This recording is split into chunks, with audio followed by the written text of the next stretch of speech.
ghostly mark. Cobwebs twine and shadows dance in this twilight somber trance.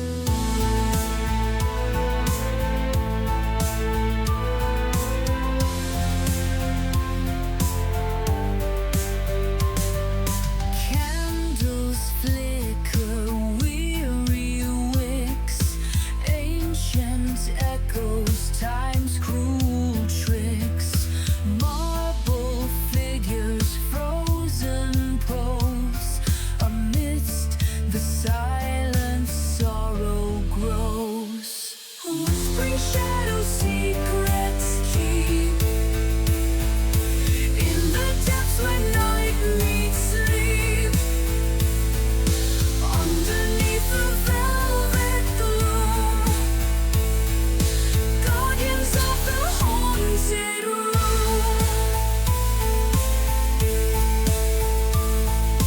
Chandeliers and crystal tears reflect forgotten yesteryears, softly chanting distant cries.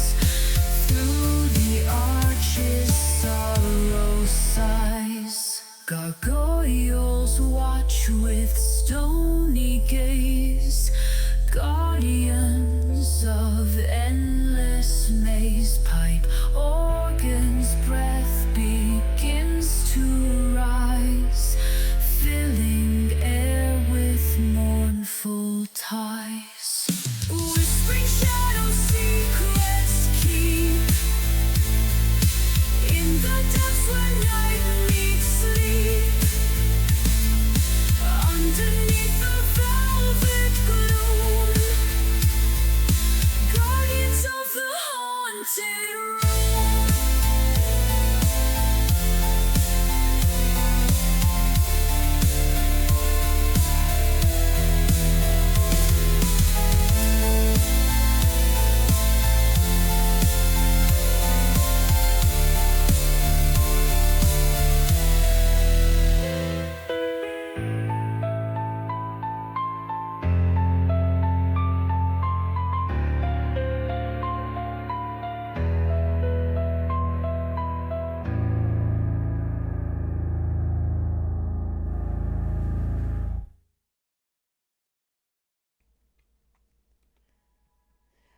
Good afternoon, ladies and gentlemen. This is Lady Red of the Black Pants Legion, and we're back to do more ridiculous wittering about writing and nonsense that we made this year, and, you know, stuff what we did. And also Lictor's here. Hi, Lictor. Hey there, Red. How are you doing? Well, I am fine. Like I told you, I had sleep. I know its shape now. It cannot evade me anymore. Yes, you must hunt the sleep at every given opportunity. Sleep is precious and special and must be... we're all a little quiet. I will see if I can turn anything up. The answer is no. My mic is currently at max, and I think if I turn Lictor up any further, it's going to start sounding very bizarre. I don't know. It might sound like my homeworld. There we go. If I flick stream over and turn it up. Okay, on my end, stream sounds fine. So chat will let me know if things are any better or not. Yes. I see the goob flowing in. There is goob. Yes. I'm so happy there is The goob goob. must- I was very, very low. Well, where are we standing? Well, how does the goob well? Does the pantsled has to be worried? I mean, according to Kai, yes. Okay. I mean, Intro music was respect twice Kai. as loud as me. Yeah, okay, that sounds about right. I will fiddle with that for next week. Though, you know, just OBS things. God only knows what that means will happen next week in terms of audio balance. And the OBS weaves as the OBS wheels or something. Yes, it is a strange I did eldritch read the beast books. that does its own thing, and we're lucky if it just happens to be flowing in the same direction as the rest of us. Precisely. We merely use its powers to fuel our incantations. Yes, I know English as well. Hey, you're doing better than me. I mostly speak bad English. That's okay, so So, long as we don't evolve into Spanglish. yes. Yes. I agree. So how are you, chat? Let me know how your week has been. I imagine a goodly few of the people who were here were at the numeric workshop last night. Thank you for coming. I hope you enjoyed it and the absolute nonsense that poured forth. Um, if you were looking for creative gift ideas for the creative person in your life, catch the VOD. There were some good ideas in there among all of the usual wittering and banter and absolute chaos that is the numeric crew. Especially as Parallax was like, here's a great idea, let's have all of you on cycling through. So you got, 300% of the madness for the price of one. Doctor Who is saying he wrote a thing this week. He did. Specifically, he wrote a thing while at work. It is over in the Orcs. We might read it today if you folks want to. It's a good thing. It's a little bit of I'm going to say a depressing thing, not because Doctor Who did anything wrong, but because Doctor Who did exactly what writing is for, which is, exploring the human experience and all the chaos that goes along with that. So we could read that if we would like to. And we certainly have what we've already written to go over. So things I've done since last week. I took our initial plans for chapter 1 and how we wanted to open the story and thought about everything that we said and reviewed what we initially wrote down. And long story short, we've got about 2,000 words of slightly more refined prose. But I didn't want to go any further than that because this being the first chapter and kind of a really critical one, I wanted some more input from you guys as to what you think should be in there before I did any more. So we'll have a look at that today and we'll push on a little bit further forward. With Doctor Who having done a thing, if we do read that, maybe we'll do that and set some homework for this week because we haven't had homework in a few weeks and we are heading into the holiday season. Which, the holiday season, it's a great time. Lots of fun things happen. It can also be a difficult time with the weather, and this year has not been the easiest on everybody. And I personally find that writing, while it's miserable, is a wonderful counteraction to whatever's going on outside. There is nothing quite like a miserable rainy day, and you have a nice hot drink of something, and you have your screen in front of you and your limitless imagination and can write anything that you want. So we might have some homework this week. That sounds amazing. I was going to suggest maybe review it for the pre-writing wittering. Yeah, I mean, we can start there if that's what you guys would like to do this week. Yeah, absolutely. Absolutely. Yeah. We've got 3 hours to waste. I am absolutely certain we will make some progress. We've made progress every week for a year. It's terrifying. It's absolutely terrifying. It is beyond mind-boggling, the things we have eventually made here. Yes. This is... And wow. Next year is looking doubly exciting because we'll still be working on this book and finishing it, which I am very much looking forward to. But as somebody who will have less on their plate than I currently do at the end of this year, Shoal is going to... I want to see that. I want to see that happening. Okay, yes, let me rephrase. Having less certain things on my plate and more Shoal. I'm intending to fill my ridiculously busy schedule mostly with Shoal because I really want to get the compendium finished and into a better state. Because for those who have seen it who aren't part of our stream and haven't helped to build Shoal, the people who've looked at it are like, oh my god, this is so cool. And I'm like, yes, because we have the best chat on all of Twitch. So I want to get that completely finished so that everything we've written is in there, and then that will allow us to have some art streams if we want to do illustration work for it. If we have a week where we just need a bit of a break, we'll have the book to finish. And of course, one of the other things that needs to happen next year is I did promise to rewrite Hungry Like the Wolf in the style of Chuck Tingle. And I do intend to make good on that promise. I just need to not be working on certain large projects that are all due at the end of this year because you guys deserve to be entertained. And fun things are coming. Very fun things are coming. But to add to this, it turns out there is somebody in the Legion who knows Chuck Tingle. Like personally? Yep. Oh, good God. Okay, Yep. yes, of course there is. So next year could Right, get of really course. interesting.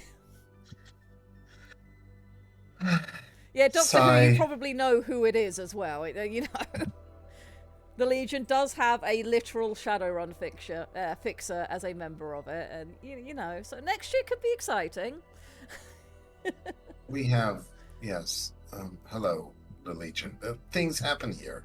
That's the, and that's the least frightening part about it. Doctor Who says, "Damn it, Mo." Troa says, "I bet it's Mo." However, did you guess? Of course, it's Mo.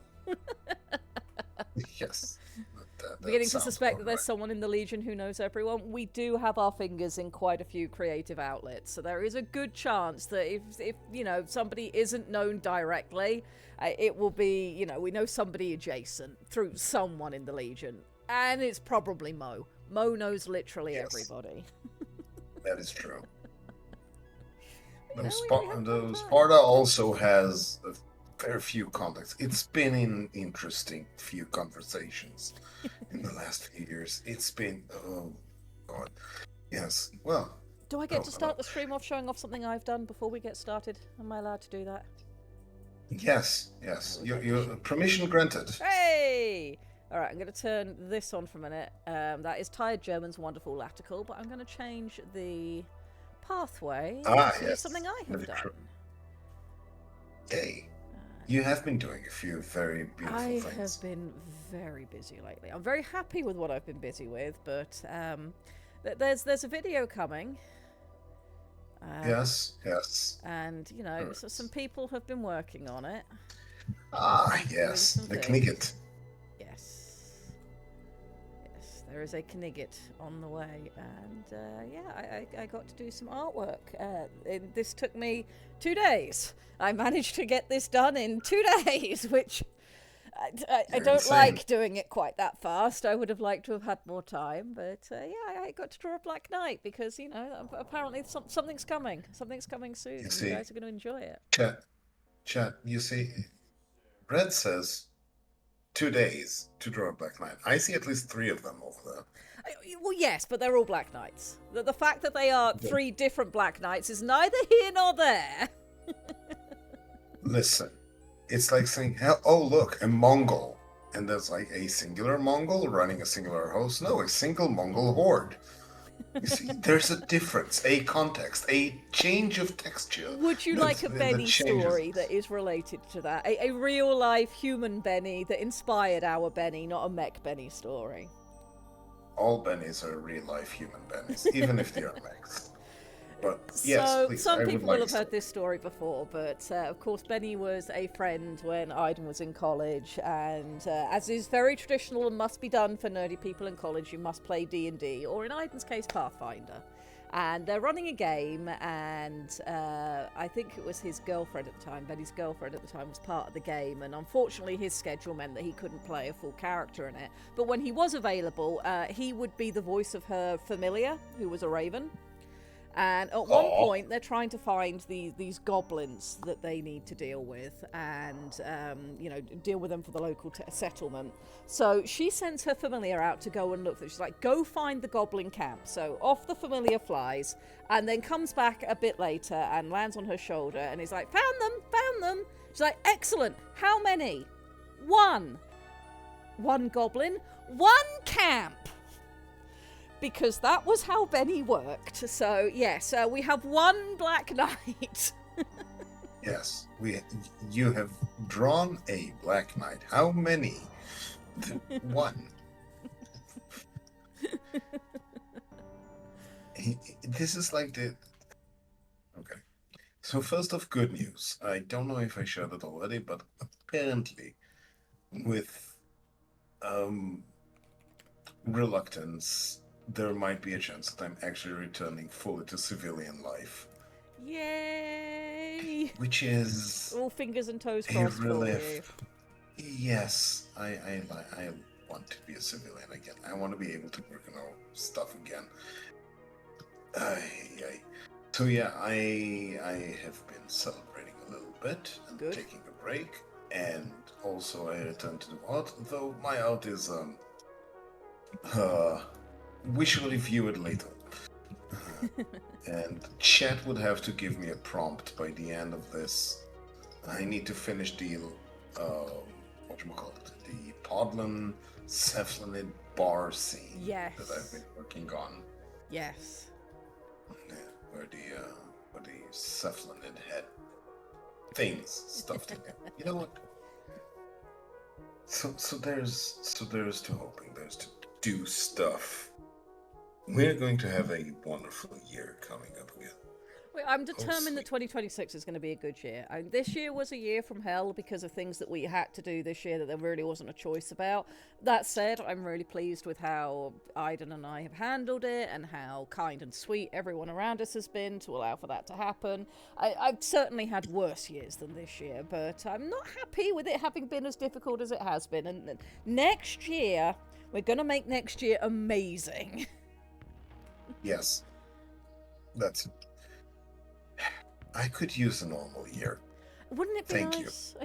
As my Yes. life has progressed, as a fan of Terry Pratchett, I read Interesting Times when I was young and thus became exposed to the real world Chinese proverb of may you live in interesting times, or curse or insults, sorry. May you live in Correct. interesting times, because it is the worst thing. And yeah, I'm kind of done with interesting times. Thank you, Kai. Yes. I'm glad you think it came out well. It's not bad for 2 days' work. I don't want to have to work at that pace again, though. That was not fun. We will get that off of the screen. We do have more fun things going on that I'm working on. Because, of course, there's a Goop Drive going on. And good lord, chat. The Goop Drive's been going for like 5 days. And we're already nearly 30% of the way there. Good lord. And thank you. Oh, are you about to mention the thing I was going to move into about Ceres? Because we have an important pup date. We have a very important pup date. Let me turn this off first. Update. Yes, an incredibly important pup date.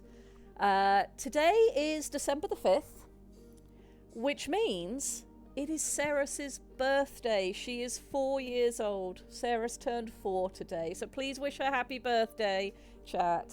She Happy is just the birthday. bestest doggo. And she has been a large part of this channel, at least on Aiden and my streams. And yeah, cutest girl she is 4, and many pets are being redeemed. Is she with you, Aiden? Aiden, let the petting commence. Automod, why did you hold that message? Yes, allow that message. I swear, if it's not OBS being weird, it's Twitch. Well, you know. A happy birthday to Ceres. It blocked a Ceres birthday message for really no good reason.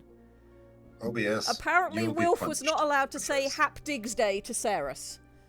I have fixed this. Aw. Is trying to hide her stink shoe. Or Anka's trying to hide her chew. I'm here for pets. And Ceres is now getting all of the pets. Aiden is delivering all of the pet redeems. There have been many. She's trying to escape from the Good. pets because she wants to have her chew. We approve. I don't blame her. Her Kremos. boyfriend are little. Yes. Yeah, that's true. Gremos is saying automod can be a bit of a thing. It allows so much curse things, but then blocks that.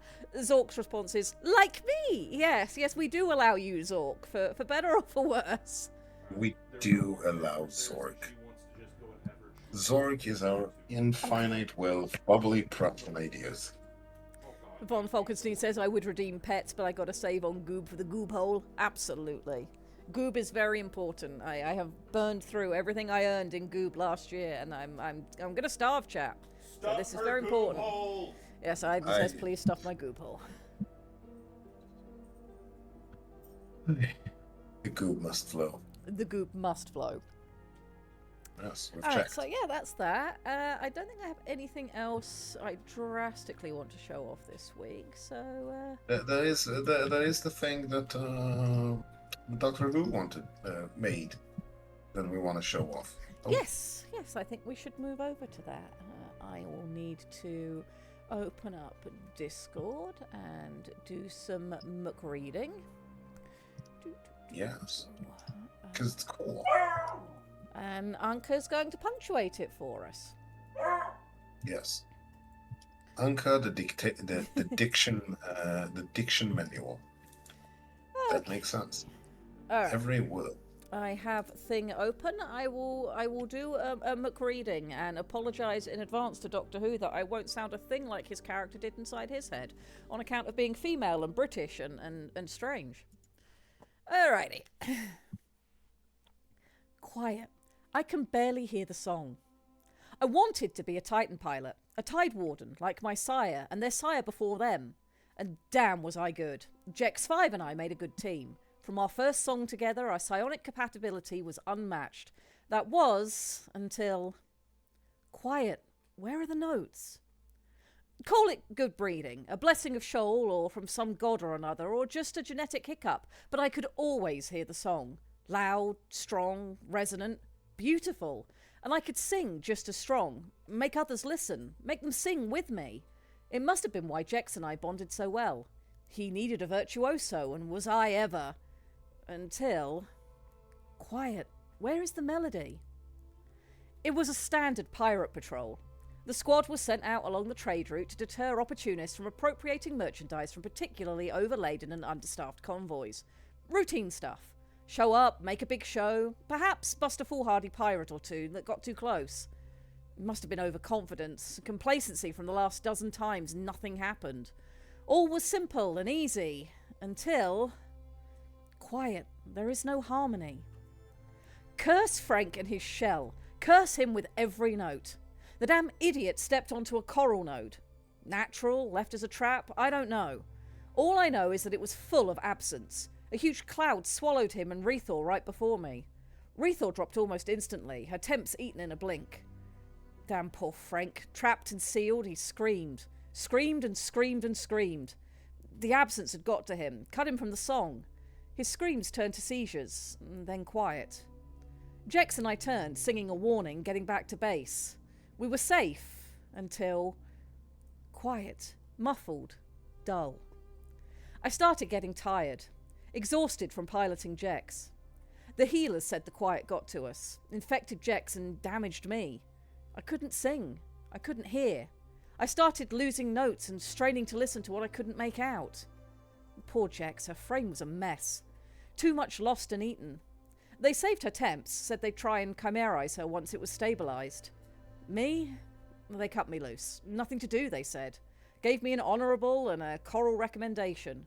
But everything was quiet. I couldn't hear any more, until... Sound! At last, a song! I was working at some dock or another. Once I was watching as porters loaded weapons, armour, supplies, food, whatever onto the transports, sending us wardens off. Now I was the porter. I couldn't pilot a Titan. I couldn't pilot a basic loader. Me, I had to carry every box. Every box. One of the crew saw me and could see how far I'd fallen. Found me after work. Said he had something to fix me up, and I trusted him until... Louder! A crescendo. Harmonies on harmonies. Just one small white pearl. And I could hear. I could sing. The song came back to me as loud and as beautiful as it was before. I cried. I'd missed it. More than serving, more than piloting, I missed the song. Didn't mind the work the next day. I was busy listening. But it was fading. Why? I just found it again. Don't leave. One more pearl and I can hear everything again. And it was perfect until... Louder. An orchestra playing against a storm. Raging. I started missing work. Started chasing the song. The crew, the ones that didn't get me in this mess, said they were worried, that I wasn't me. I should have listened to them. Instead, I needed to listen to the song. I could hear the coral grow, the algae flow, Shoal groan as she swam through the stars. Everything was song and I was in it. As long as I had the pearls. And then I could be a part. I could listen. And I listened until... Louder, louder, a cacophony, dissonance, noise. Stop, I need quiet, I can't think. Louder. Quiet, please, I just need a moment. Louder. I hear heartbeats, blood pumping, hear shells crunching and tails swishing, scales slipping, water flowing. I hear it. Stop it, stop, please. Louder, louder. I can't. Louder! I can't take it! Quiet. Quiet. Silence. And that was what Doctor Who was inspired to work from work today. So, you know, please love on Doctor Who. Hey. Okay. That was something. Anka has opinions. Yes. Opinions are good. Be opinionated, Anka. Okay. Doctor Who says I didn't give them a pronoun. Did I accidentally give them one during that, or was somebody else asking? I apologise if I did. There you go. More goob coming in. Ah, Zork has had to leave us. Well, I hope you have fun, Zork. And I'm not answering that question. Because it will be different for each species, and thus it's very complex. Blackfire Gaming says that was fucking good. Yes. Verithragna says well written. Yes. Will says excellent story. Yes. What I really liked was Doctor Who used some really good writing techniques through this, which is because this is a short story. It's a snip. He used repetition in a very clever way with the breaking it up with the thoughts and then the sections, and each section ends with until to lead you into the next bit. So you're sort of pacing out this person's life in a very short story with that little repeated until to lead you through it.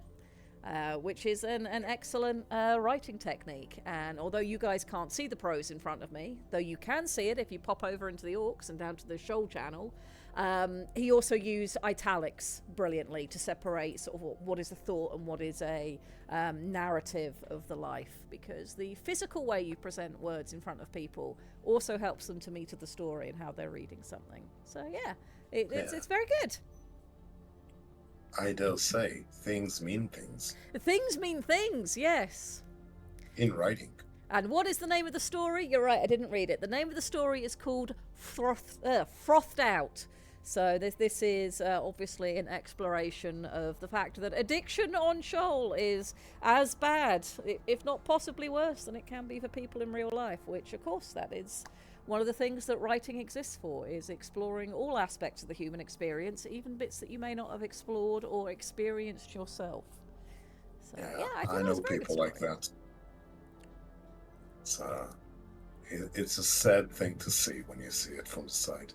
Yes, and I think what makes things like, you know, if we're going to do more stories about this sort of thing, and Doctor Who's is obviously a fantastic example, is it allows you to play with some of the reasons that people might get addicted to things and have downward spirals with a sort of very clear-cut thing, because it can be hard to empathize as well with somebody who gets addicted to drugs when they had nothing bad happen in their life, despite the fact that that can also happen, and it doesn't make the addictive process and the troubles that can come from it any better or lesser, because it can absolutely ruin your life no matter your background.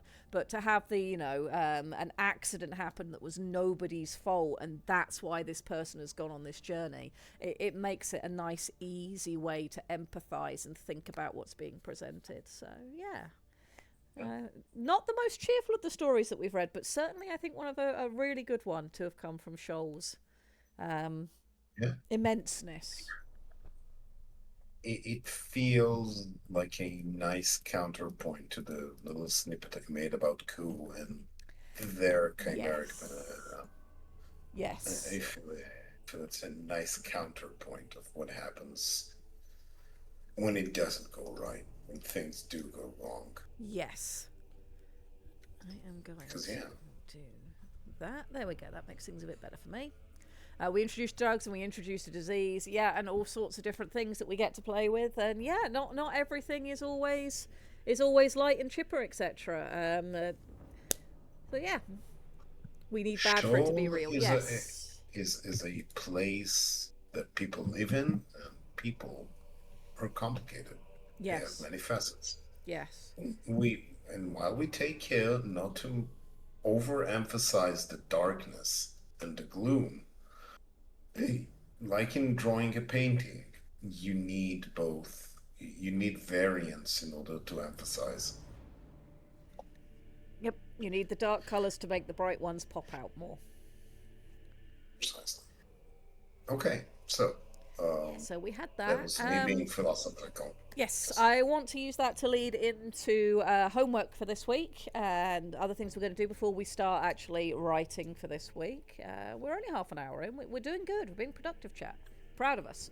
Yeah, Homework for very this week. So, one of the things that I'd like to do is to put together a compilation of short stories we currently have from Shoal. So, I want to grab all of Blackfire's green text story, which there is a new part to. I'm probably not going to read that one this week. I'm going to add it to the list for next week. For what we're going to be doing Yay. homework wise, but we do have a new section to the green text story. So I want to get that into a file. I want to get the coup story that Lichter wrote into a file. We've now also got Doctor Who's wonderful piece that I want to get into a file. And I would love to add some more from chat. I would love for you guys to write just some short stories. It doesn't have to be long. It can be green text. Our very first story on Shoal was green text, and that is excellent bullet pointing. And if you want to do something that's festival based, Am I allowed to be a bore and not to know what green text means? Is that one of our guys that I don't recognize the name, no, or is it it's not. It I is don't a know? style of writing, and this is me just assuming that everybody else in the world is as terminally online as I am. So, green text stories refers to 4chan, where you'd have these stories that they would appear with text that is green text stories because of the format they were put in, and it would be with a bracket, and then you'd write sort of a short bit. You use the little V-shaped bracket as like a bullet point note. And nearly all of them would start with "be me" and then go through sort of like a series of events that happened to this person. So a Doctor Who has given us a great example. B. Lichter, not know what green text is, gets told, and you carry the story on that way. So it's kind of a bullet pointed story. See, We okay. accept something as simple as green text. We accept up to full wonderful prose with complicated writing techniques, whatever you would like to do. But you guys have worked on this setting with me and Lichter for a year at this point almost. We are very close to closing in on a year, and I think it would be lovely to have just some sort of short shots, little looks into what you guys like about the setting, the stories and imagination it inspires in you. If it's festival based, even better because it's the holiday season. Doesn't have to be though. So if anybody would like to pop over into the Orcs and just submit a short story, we'll put those into the file as well, and we'll maybe read some of them over the course of the next couple of weeks in our starting hour before we do more writing and see what's caught your attention from everything we worked on this year. I think that would be a pretty cool thing to do. So that is your homework. Please write me some short stories. They do not have to be long at all, and they can be as simple as green text or as complex as you like. I take it as challenge accepted. Excellent. That would be very lovely. I would love to see it. But of course, we will obviously have our big story going on as well, which we can move over to that now if you guys would like. Yeah, people. Do you like stories? Do you like underwater mecha mermaids with titans fighting each other for the survival of the species, and underwater supercavitating Velstrax demons from the next bioengineered doom? So we're at Hello. about 4,000 words of prose in our actual book, not the compendium, not our notes about writing the book. Of actual prose, we're up to about 4,000 words, which is pretty good for just a couple of weeks. And we will keep going on and adding to it.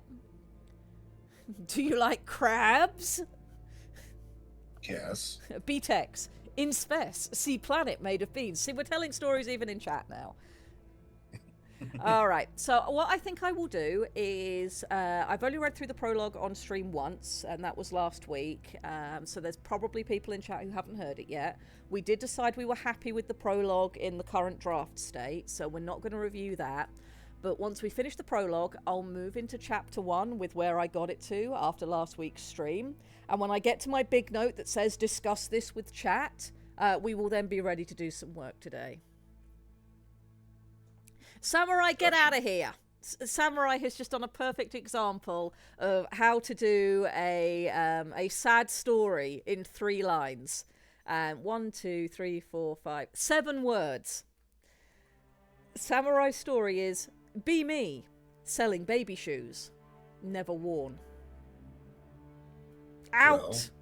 Take these sad things. Take them away. bring me happy Okay. and nice things. Yes. Please. Anyway, time for some violent things. I'm going to read stuff to you now. Yay! Prologue. The first shot took out his weapons bandolier instead of his neck carapace. The cloud of shards descended between the red silt of shattered shell as he ducked and weaved through the water looking for shelter. The second shot impact flipped Carr end over end and drove the breath from his gills and bounced him off a ridge of rock hard enough stars burst behind his upper eyes.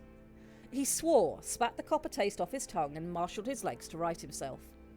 Something in the water tasted old and slimy, no better than the taste of his own blood. "Move!" someone yelled below him. Carr twisted in the water. The rest of the crew were mere shapes in the murk around him, a knot of mismatched silhouettes of fins and tails and dragging net packs as they drove themselves towards the forest of coral spires. Between them, hugged close and awkward, was a large crate. That damn crate. Another lance bolt streaked through the gloom, leaving a sparkling trail of cavitation shimmer behind it. It clipped a spur of stone to Carr's left and blew it apart in a puff of grit and slow-turning stone particulate. The fresh stinging in his lower legs told him the round had clipped something in its passing. "Surface-baked locals," Carr hissed. The water here was bad for speed. It was thick with silt and plankton, full of blind things that twitched and scattered as the raiders darted through them. The seabed below fell away in stepped ridges down into a deeper ink. Behind, at the edge of vision, he could see their pursuers' lamps fogging through the gloom. Organised, disciplined light. Village militia, Carr thought sourly. Only villagers get that righteous about stolen property. Ahead, the terrain reared up in a jagged, toothy wall. A reef outcropping, tall enough that its highest crown stood proud of any clear line of seabed below, dominating the murk. "Down!" Carr yelled. He thumbed his glide pack to angle the assistive jet on his back and plunged towards the spires as his companions did likewise. He angled forwards, shooting past the crewman handling the crate and its webbing straps, until he caught up with Jex at the head of the column. Jex was a big latical, all heavy jaw and scarred hide, his dorsal fin notched from old fights and conflict. He glanced sidewise as Carr pulled level, teeth bared in a habitual half-smile he always wore when annoyed. "What?" Carr jabbed with his good claw, pointing. "There! That!" Jex followed his point. The reef outcroppings weren't just rock. They were shaped. Spires and ridges and broken arches, all smoothed by time and algae. Under the growth, Carr could see lines. The too regular curve of a buttress, the straight bite of support beams, and clustered knobs of cephalonid handholds where the current moved. Here and there, in the gaps between spires, black mouths yawned where windows had once stood. Even from here, at this distance, the place felt wrong. The currents hit and bent around it like water around a stone in a stream. The plankton thinned. The faint crackle of distant reef song fell away. "It's a city," Carr said, gills flickering. "Old work. Drowned out." Jex's jaw tightened. "That's the ghost spires," someone behind them blurted. Carr turned. Rel, the youngest of them, fingers white where he clutched one side of the crate. "We can't, Captain. Everyone knows..." "Everyone knows stories," Jex snapped. "That's all." Rel shook his head, muscles jumping in his throat. "My aunt swore she saw lights down there once. Voices in the pipes. Said her cousin went in on a dare and..." Another lance bolt slashed overhead, close enough that the pressure wake smacked Carr flat. It hit the reef wall behind them and burrowed in, detonating a second later with a dull, heavy thump. The rock coughed out a cloud of debris. Jex didn't bother to look back this time. He bared his teeth and snapped, "We're not dying in the open like idiots. In. Now." Carr swung his bulk towards the nearest gap in the spires, a dark crack between two leaning towers, and arrowed for it. The rest of the crew followed, hauling their prize between them. The water here was colder, for no good reason. It tasted stale on his tongue, metallic and old. The faint itch of live singing coral that he'd grown up with, the distant awareness of reef song, of currents tugged by humming stone, dropped away as he crossed an invisible line. Inside the old city, the world narrowed. The open water vanished behind them in a curtain of shadow and stone. The spires they'd seen from outside showed their bones. Hollow towers, shattered bridges, the broken stumps of transit tubes webbed with limp strands of kelp. Here and there, scraps of old signage clung to walls, the glyphs dulled and half-eaten by barnacles. The crew's lamps painted it all in brief, harsh sweeps as they moved, things appearing and vanishing like memories. They passed what might have once been a market, a broad plaza ringed by alcoves, stall fronts collapsed and choked with silt. A faded mural sprawled along one wall, showing stylized figures wheeling around a great central spiral, their faces scratched away by time. Stirring up clouds of dust with each kick, the raiders left a trail of murk behind them. Jex led them deeper, following some half-remembered instinct for cover.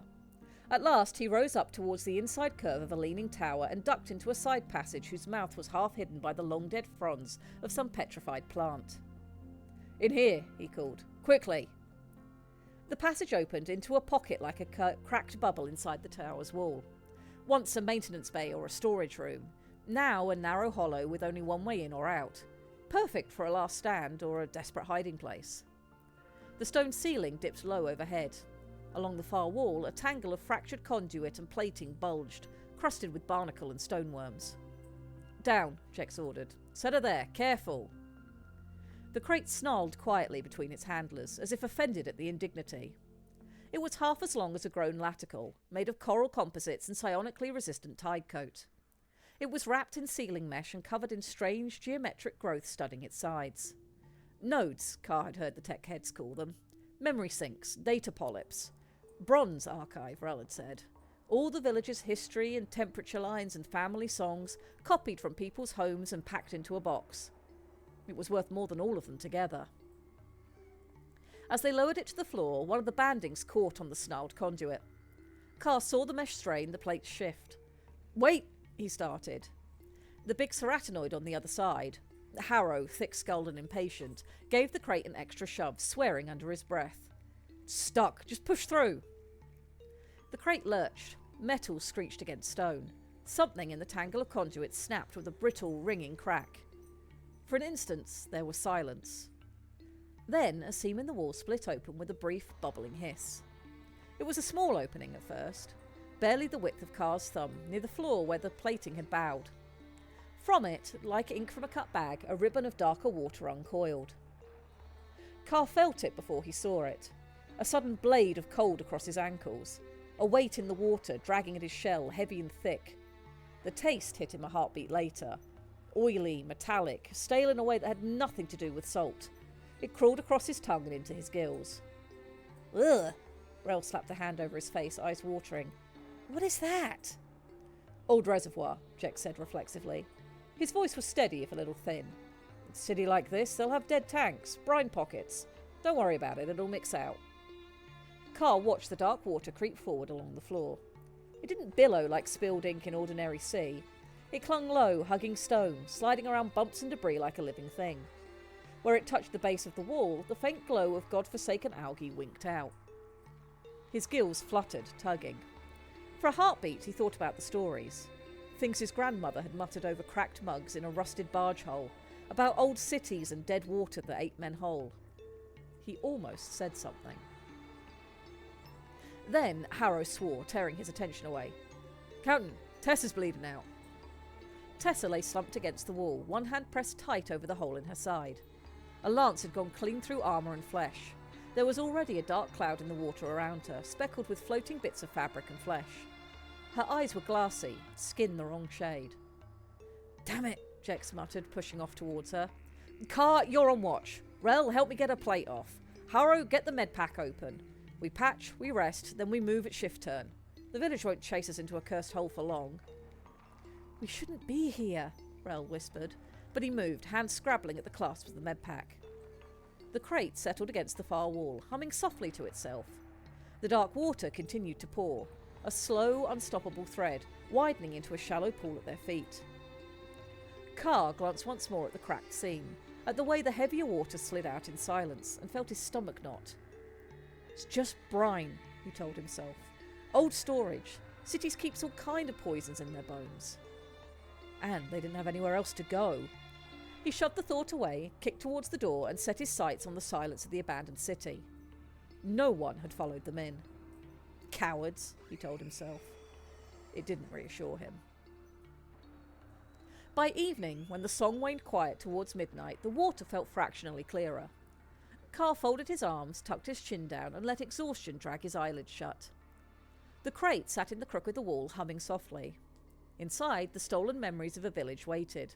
Songs and maps and temperature lines, birth chants and death dirges, the subtle mathematical poetry of a community's whole recorded life. The voices of generations. Around it, the dead city listened. The dark water rose another finger's breadth. Harrow's head drooped once, twice. His gills fluttered shallowly. Each breath took more effort than the last, as if he were trying to pull air through stone. He told himself he'd just rest his eyes for a moment. By the time the last of his resolve ebbed away and sleep finally took him, the heavy water was lapping at his ribs. Outside, beyond the old city ridges, the reef sang on in ignorance. Small fish flickered around the edges of the dead zone and veered sharply away, some instinct of survival pulling them back. The currents bent and curled as they always had, flowing around the bones of the lost city. In the hollow tower, in that cramped pocket above the cracked reservoir, the raiders slept. The stolen crate kept humming, steady and patient. One by one, the raiders' lamps dimmed and then went out. That was our prologue. Before I move into chapter 1, I'm going to catch up with chat and see how you guys are doing. I'm going to say that we are starting our stream tonight with decidedly cheerful notes. I kind of feel like Jake. I need coffee. Liquid. Coffee is Thank you. good. Coffee is good. If you haven't had a drink yet today, chat, please hydrate. Yes. Throw fluids into face. Yes. Hail hydrate. Polychromatic Gothrop says, Like- much cheer, perfect for the season. Yes, we just killed a bunch of raiders. Go us. Yes. Between Doctor Who and the Raiders, our telly grows. Yes. And we haven't even gotten to the mummified dead body to eat yet. That's coming much later. Well, that one at least that one is kind of cheerful because at the very least we get to bury the dead. Yes, it will have a nice closure element to it. We have a first time chat from Unborn. Oh, Coffee nice. is love, coffee is life. Yes, coffee is, for me it's tea because I am a horrible British person. But yes, hot drinks, especially in winter, are definitely love, are definitely life. So if you have not had a Bean drink, please juice. do. Enjoy your bean juice or leaf water, or if you're really adventurous and enjoying the season, which I might have to be later, hot chocolate. I made chocolate pudding. Chocolate And pudding I also figured, good. and I figured a recipe that doesn't tank my sugar and makes me die. That's even more impressive. Yes. Wilf it is- says, it- wouldn't the mummy technically be the forbidden jerky? I mean, forbidden jerky in some cultures, but not in others. And that's why we are, in fact, going to process the forbidden jerky. ask your local alkio for the recipe of Jolly Winter jerky, made with 100% 100% fresh alkio friends. A delicacy you can only enjoy in fine company, past and present. I bet Titans do pass between them, library Titans, research Titans do pass between them the best way to process a body, like it's a recipe. You bet. Oh, Can you- Whirlin is with us and has a gift that didn't get brought up last night, a gift box from Adagio. If you'd like to link one, an example of what you mean, that would be fantastic. And give chat more Yeah. ideas for creative things to get for the wonderful creative people in your life. Or for yourself, because, you guys have worked hard this year. You deserve nice things. Yes. All right. I am going to do two things. The first thing I'm going to do is see if Aiden is available. Aiden! Could you grab me a drink, please? Hard or soft? Soft. It is way too early for hard drinks, and I need something to wet my throat if I'm going to be doing a lot of reading. So I'm going to do that, and then I'm going to start reading chapter 1, which is a much brighter and more pleasing tone than what we've had so far. Less corpse eating. Yes, less corpse eating and dead water. All right. Chapter 1. Now, before I get into this, what I should say is I'm calling it chapter 1 for now. By the time we finish everything we originally envisaged as being like our opening to the book, there's a good chance we might want to split it into 2 chapters, but we'll have that discussion once it's finished. So we're calling this chapter 1. Whether we keep all of it in chapter 1 or some of it becomes chapter 2, we'll figure that out later. All right. Chapter 1. Jake surfaced from his nose to the baseline of under pressure thrumming in his skull and a turtle trying to shove his arm off the table. He didn't remember falling asleep. That happened down here. 600 metres of alien ocean above your head, faint ribbons of filtered daylight shimmering through water currents, and his brain finally decided to stop whirring. "Jake," his familiar said, voice a whisper behind his ears without ever touching his hearing. Soft warmth along his skull implant and a little tap of presence. "It is 20 minutes until hookup time. You should expect contact from expedition staff presently." He cracked one eye. Kilo hovered beside his arm, carapace the size of a dinner plate, all smooth alloy and articulated flippers. Tiny manoeuvring jets along her edges puffed to keep her in place in the low grav of the HAB unit. Her main camera cluster watched him with the patient disapproval of a machine built for logistics and currently being used as a nap alarm. Jake blinked the sleep away and took inventory. First, oxygen. His chest felt tight in that way that meant he'd let the CO2 creep up again while he was reading. The HAB would have chirped eventually, but it was better not to wait for eventually. Second, coffee, with enough sugar to qualify as a crime. Third, confirmation from Kilo that his impromptu nap hadn't made him late for the most important field day of his career. His tongue felt thick. Thanks. He pushed himself upright, careful not to clip Kilo with his elbow. She was good at hovering just over his shoulder when she was mothering him, but it wouldn't be the first time he knocked his AI companion end over end. The table in front of him contained the remnants of yesterday's work. Slates hovered in standby, a half-finished data schematic of coral growth patterns shimmered over the table, and a printed page with his own highlighter scribbles contained no less than 3 coffee stains. His mug was empty, just a drying ring of artificial foam on the bottom. He snagged it and shuffled the 2 meters that counted as his kitchen. The recessed wall niche extruded a cup-sized depression when it recognized the mug. Jake slid it into place and tapped the control. The HAB obliged. Dark liquid flowed into the mug, slightly thicker than real coffee, smelling faintly of burnt plastic and nostalgia. He closed his eyes and inhaled, savouring it while he still could. One of the major downsides to working an underwater expedition was spending most of his time sealed in a pressure suit, where the only smell was the slow, depressing realisation of his own scent. Coffee and oxygen, processed from the alien ocean all around him, run through filters and scrubbers and a lot of blind faith, had become luxuries he actively appreciated. "How long was I out?" he asked. 27 minutes and 12 seconds, Kilo replied. Her voice had that precise, almost prim tone she used when delivering facts. "Given that packing is 89% complete, a nap was acceptable. You will need to secure your mug and final ornaments before HAB collapse."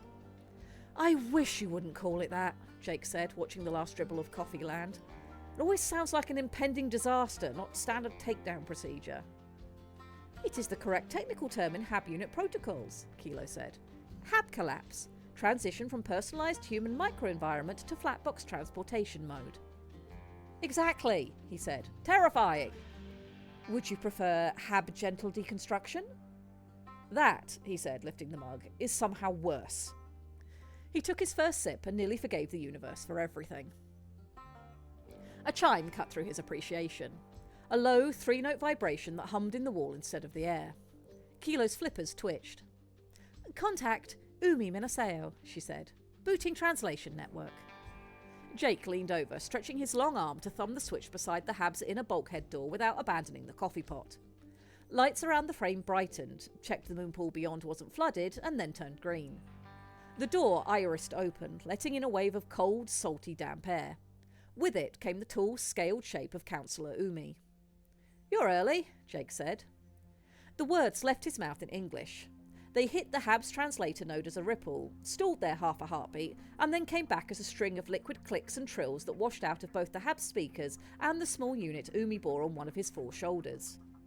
Then Umi answered, lungs and throat making a sound like pebbles rattling in a current.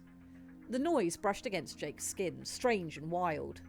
A moment later, the Hab caught it, chewed it, and spoke trade common into Jake's brain in an almost but not quite neutral voice. By my estimate, Umi's translated voice said, it is the start of 3rd shift, which would be morning for you. I thought you might be awake and amenable to early company. Under the translation, Jake felt the real message. A soft press at the back of his mind, like standing waist deep in surf. Concern, wrapped in dry amusement. His psionic sense was a cheap radio next to the full orchestra of all the Shoaly peoples and the psionic choral he'd come to study. Yet Jake again felt himself blessed for his rare gift as he winnowed annoyed from worried without needing a machine to explain to him Umi was just checking up on him. This was mostly making sure the surface-born hasn't wandered off, drawing a natural and genuine grin out of him. Jake automatically stuck out a hand. The habit was hard to break, even in a world where most people had a different number of limbs and fingers were a gamble. Umi clasped it with 2 of his 4 hands, palms broad and webbed, skin cool and damp through Jake's fingers. Scales rasped lightly over his knuckles. The counsellor's other pair of arms stayed relaxed at his sides, the upper ones resting for once instead of gesturing. Coffee, Umi said after a small translation pause, his own translator pin blinking on his harness as it caught the word and tossed it back at him in a clumsier accent. You have brewed your sweet black water. The mental pressure that went with it was a warm shade. Umi liked the smell, even if the flavour made him puff his gills in horror. It's that or fall asleep in my suit, Jake said. You want to come in? Umi's gaze flicked around the tiny hab. Then he nodded. He stepped inside, ducking his head to clear the frame.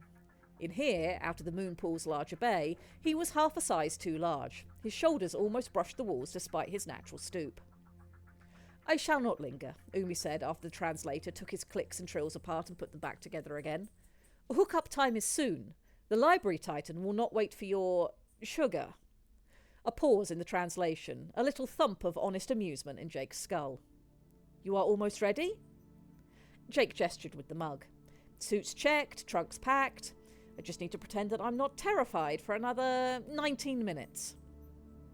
Kilo drifted closer, settling into her usual orbit over his shoulder. 18, she corrected, and 40 seconds. Umi turned his big, dark eyes on her. There was a flicker in Jake's mind, the brief sensation of stepping into cooler water as Umi brushed Kilo's presence and bounced off her digital boundaries. You allowed him to sleep this long? Umi asked. The translation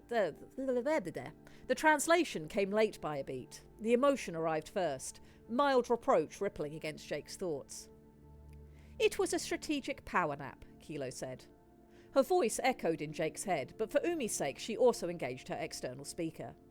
He has been up for 28 hours preparing cargo manifests and adjusting to Shoal's circadian cycles. My modelling suggests a 20-minute sleep would improve his cognitive performance by... Given his cognitive performance when awake, Umi cut in, eyes twinkling, perhaps we should have allowed him to sleep through the expedition entirely. The hab didn't catch the first part fast enough. What Jake got was a laggy translation of, your thinking quickness when eyes are open is maybe not impressive. The psionic splash was wicked humour, edges soft. Jake took it in stride. Humour was the clearest sign Umi no longer viewed him as the alien we are indulging and had moved into actual friend. I appreciate your confidence, counsellor. Umi's lower hands flicked in a latical gesture Jake had learned meant something like a shrug. I am here to collect you. There is some disturbance in the market. It touches your name. A pulse of annoyance and protectiveness brushed Jake's mind. We should be visible, and then, his gills flared, we should be gone. Gone as in gone, or just gone for a few months? Jake asked. Depends on how much trouble you start, Umi said. Jake drank the rest of his coffee in one go and set the mug back under the spout. Kilo, secure everything for Hab. Gentle deconstruction. Logging phrase gentle deconstruction as alias for collapse, Kilo said. Warning, systems may not recognise this for official documentation. That's fine, Jake said. It's for my documentation. He looked once around the hab. The walls, shaded for his comfort, held the faint outlines of shelves and furniture nodes, custom bulges and recesses where he'd set things. A printed photo of 5 sunburned Earth grad students on a rooftop was tacked to a small ridge by his bunk. The only thing in here that wasn't backed up 3 different ways. Priya mid-laugh, Nate squinting at the camera, Professor Ames leaning on the railing, San Diego Bay all orange behind them. He'd been the one in the middle, holding the cheap beer and shouting something he didn't remember now. Priya had written on the back, "For when you finally follow the money off-world, you sell out. Send pictures of space fish." Jake had technically achieved the fish part. Priya just hadn't expected that they would talk. He popped the photo loose, slid it into a little pressure-safe sleeve inside his travel trunk, and closed the seal with a firm press. "Okay," he said. "Let me suit up in the pool, and then you can collapse us." And I was going to carry on, but I figured it would be very important to take the time to sit with chat and talk about what we want Jake's suit to look like and what getting into it is going to be like, etc., etc. So that was where I got to before I stopped and decided I needed you guys. I have thoughts. Okay. They're very technical. I will pat the dogs while you probably tell me need this. They probably need Ed around for human tech, but Yes. I think, and that is my observation, is that in order to survive long term in shoal, humans, much like in our own little world, have figured out the idea of filling your lungs with liquid in order to deal with the cavitation pressure of being very far below the surface. Okay. So I think that the entire pool procedure is. Have you seen Pacific Rim? It's one of the very few movies I've actually seen. Mm-hmm. And there's the part where they dip them into the water, into the so-called amniotic fluid thing when they sink. So it's kind of like that. They fill them up with liquid, and the suit deals with the pressure of the outside water, allowing him to survive and function, and most importantly, feel as though he's moving through a liquid that he can handle. Because otherwise, the pressure would simply, nullify his ability to move. And that's one of the important parts about being underwater and shifting through pressure levels. This, by the way, applies to shoalies as much as to humans. Yeah. They just don't need to fill up their lungs first. What we will need to think about here is we have gone sci-fantasy, so we don't have to go entirely hard science if we don't want to, and we can hand wave certain things. And the reason I bring that up is not because anything you're saying is incorrect, because it's absolutely correct, etc. And there are various, shows, etc., that have used the idea of fluid oxygenation in the lungs. You've got Neon Genesis Evangelion. You have the Pacific Rim bit you talked about. The Abyss, I think. Is it The Abyss that uses that? Or something. There's one movie out there where somebody has a pressure suit that fills with fluid, etc. I might be getting my movies mixed up. But I think what we need to do for the sake of the book that we're writing is decide what aesthetic feel do we want to go with? Do we want to go with that sort of very alien thing that will have taken a lot of training for Jake to get used to, and that's what we want to do? Or do we want to go with it's more like Subnautica, where we do have these air pockets and the like, and we make the decision that, we're going to need to hand wave a little bit of science in terms of how the human body handles pressure and how his suit can handle internal pressure for him, so he doesn't just get crushed like not even like an egg. Eggs are quite robust. And gets crushed like a can underwater. Yes. So I think aesthetic is going to be more important than does this match with current day understanding of science and likely ways to go Oh yeah, forwards. So what do you think, the chat? What would you like? yes.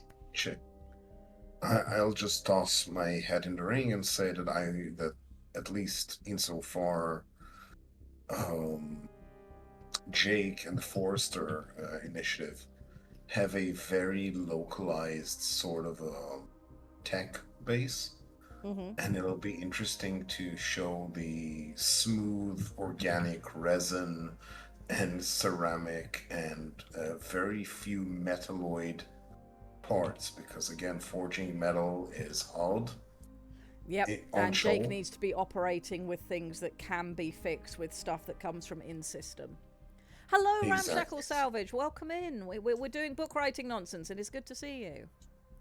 Yes.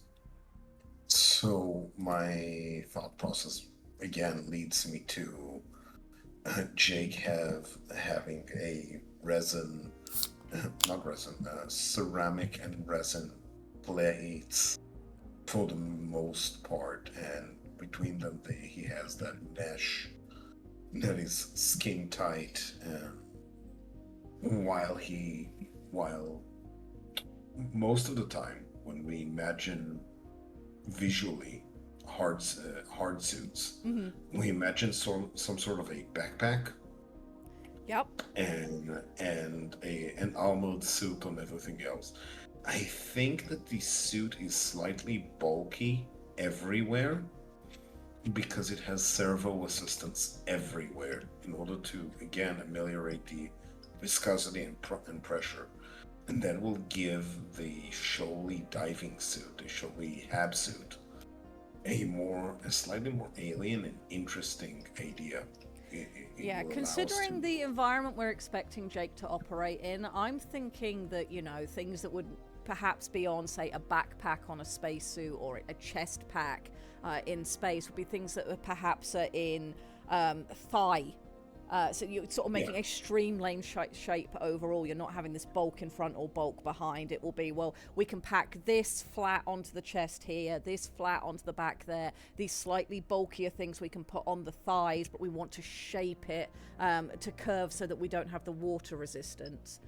Just because he's on show doesn't Exactly. mean he has to give up his culture. Why wouldn't he use human metal items? I mean, he's going to have some, but if he's using items to operate with the Shoaley away from easy access to the human bases, having things that can be repaired and are acclimated to Shoal's environment would probably just be more practicable. We're not saying he doesn't have any metal on him, but it would make sense for the Forester Society to have incorporated some Shoaley technology where it makes sense to, while also keeping the things that they need to keep that are very human specific. We know the crabs do have metalcraft. They're not the only ones who have metalcraft, but it's not as easy as it is on Earth to just forge metal because you don't have the air environments as readily available. So the cost would go up as well. The ability to have precision machining and availability of parts, as well as people who know how to fix things Yeah, on especially show. for something that you're going out on an expedition. He doesn't have a mechanic with him. He needs stuff that can be, oh, this thing has broken. Well, I have a replacement component I can just slot in that doesn't need the heavy machining and won't expose metal to the water in doing so. So I do think we are going to need it to be a hybrid of things. Yeah, no, it's like I think that the metal would be where it's essential. I mean, when you need a Yes. hyper dense, powerful substructure, metal all the way, great. But where you can do it surely resins and plastics and ceramics, which they have inequalities that rival and sometimes even surpass current human technology. And they can provide for stuff. And Jake is capable of doing all of that and is partially on board because at least some of his suit is um, experimental, I believe is the word. It is. Yes, it's not like humans have. have been on show long enough to go, yes, this has a 50-year guaranteed legacy of working up to this level. We haven't had humans here long enough for that. So, yeah, we can certainly do some experimental parts with it as well. But I think the first thing we need to decide is, does Jake, when he's in his suit, does he breathe air and the suit is designed to allow him to do so? Or do we have liquid oxygenization of his blood through his lungs, and we go down that sort of Evangelion type route? I think we need to do a vote on that first, and that will help us to make some more decisions about what we're going to do with the suit from there. Yeah. So let me do a poll and we will figure that out. And I do think that the best way to vote on this will be based on aesthetics rather than hard science. Agreed. Oh God, Doctor Who, us nerds? How could we? Really? We are such jocks. None of us has ever touched a book. Liquid oxygenation. All right, we're going to keep this very simple. 2-minute poll. There's going to be 2 choices. Does he breathe air? Does he breathe liquid? Once we figure that out, we'll go from there. That poll is now up.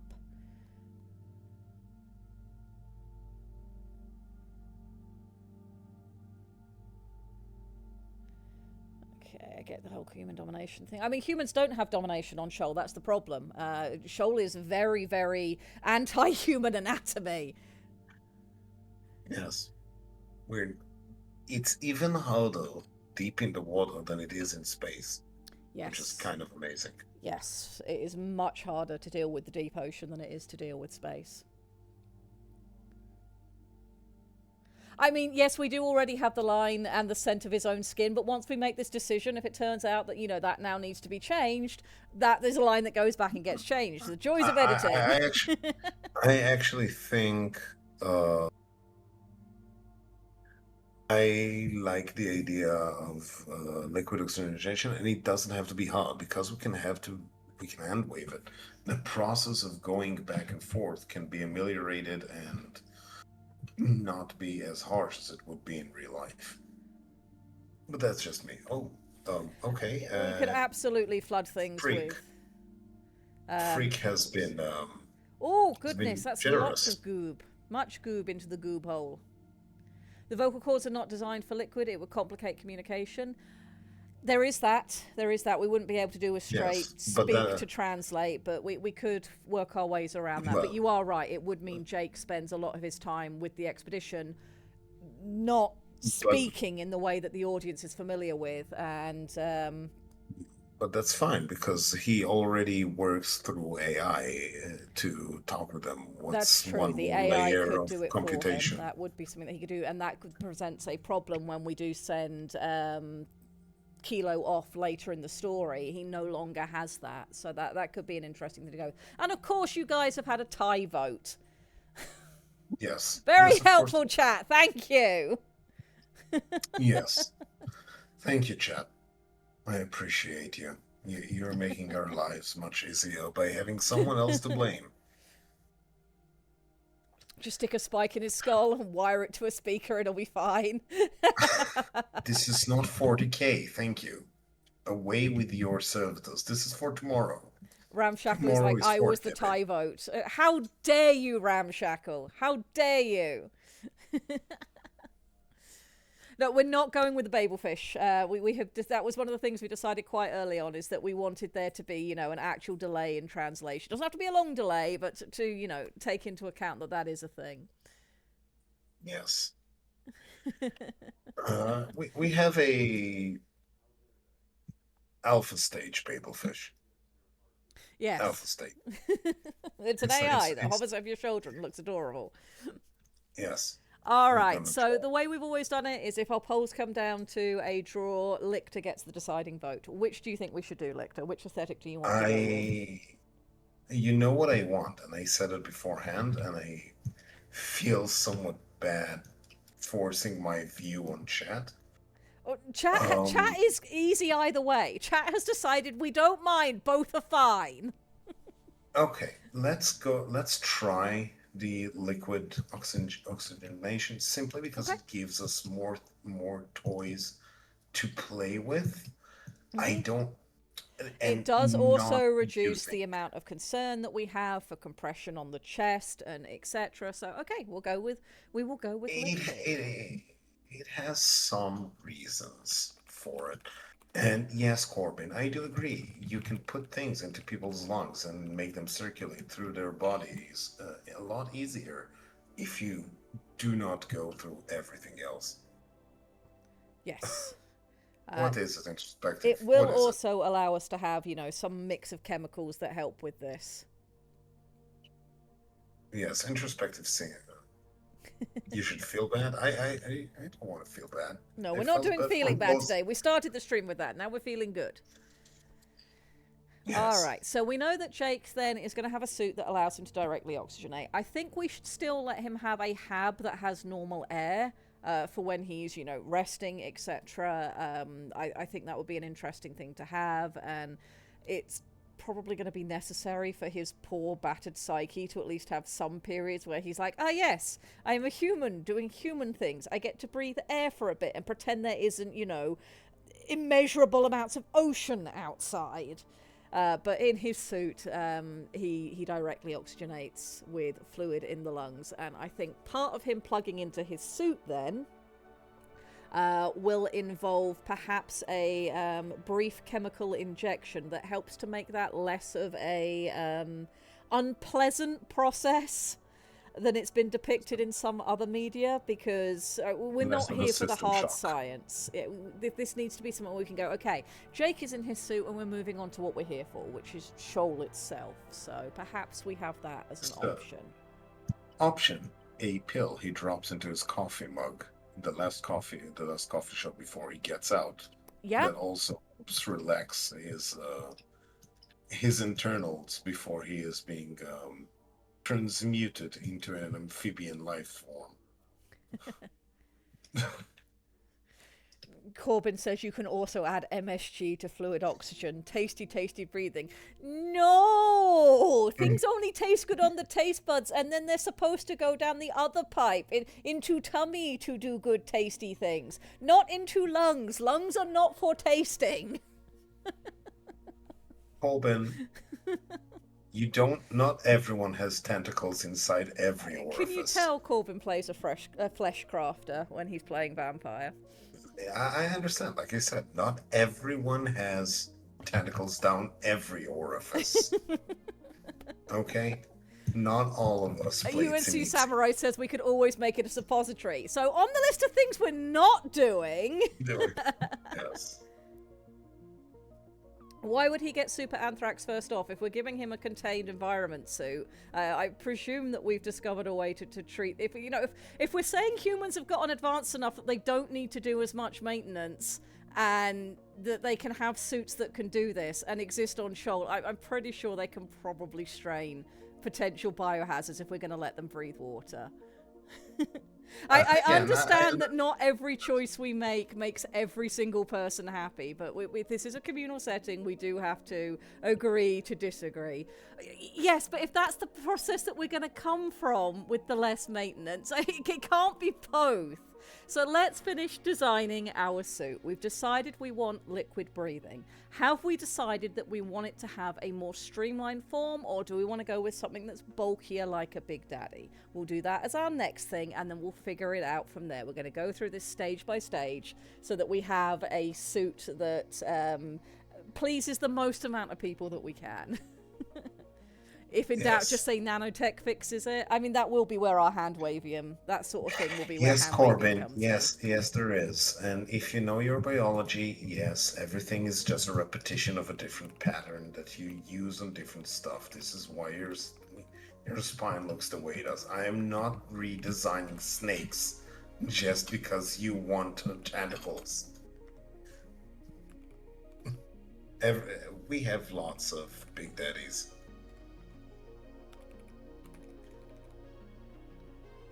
Okay, that poll is now up. You have 2 minutes to let me know what you like out of the options. We are not giving him a drill arm, he doesn't need it.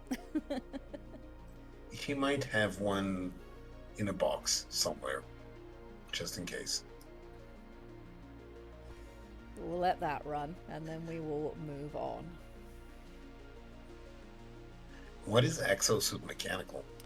So this would be sort of, it would be something that's designed for underwater, that's sort of more mechanical looking, you know, like Ripley's loader in Alien, except designed for underwater, etc. So, you know, you're in a cradle in the center, and you've got limbs that are bigger than your limbs, but react to what your limbs are doing. But it would be very human shaped and reactive, but it would be clearly mechanical. So more... Okay. Got it. I have my own preference, but... See, if you tie chat, if you just come up with a tie, then Lictor just gets to break it, and we do what Lictor wants. So, you know, vote for what you actually want. Not that I have an issue with doing what Lictor wants. He has been a wonderful companion to this stream for the whole year. It's been great. It has been great. Polychromatic Gumdrop says big and bulky is best. The one thing I have against big and bulky is, again, pressure and maneuverability, and we want Jake not to feel like a burden.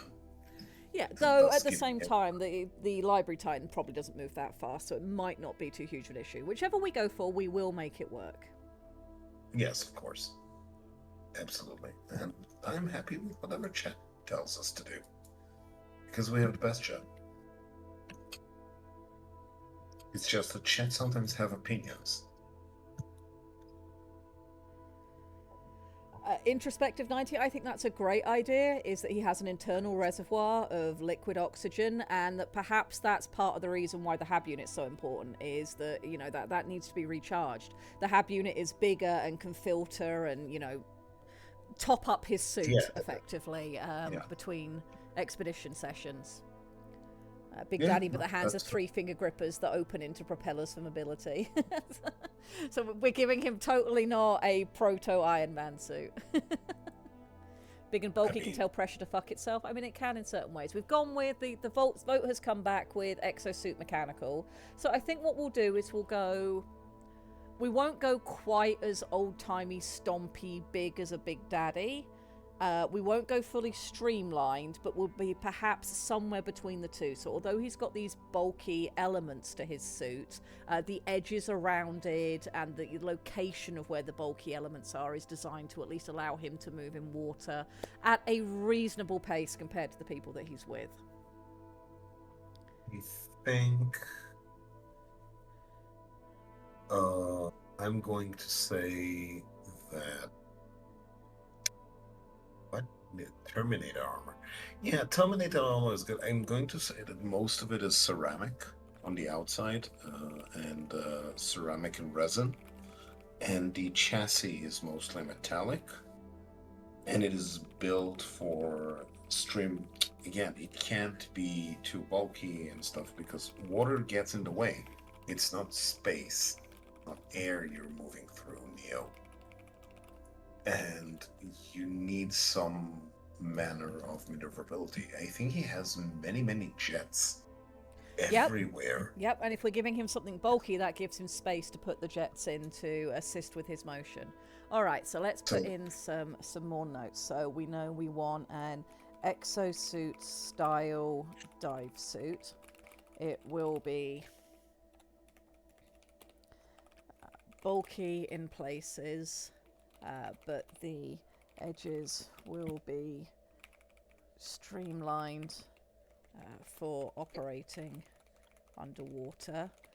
The load is balanced across the whole of the suit, no huge backpack. His suit also has multiple assistive jets that help him maneuver easily. While he won't be super fast, he also isn't going to be slow. What other notes do we need to make about this suit? We did say the breathable liquid on board is a mix of necessary gases and I'm going to use the word tinctures, though I'll probably change it when we put it into tab.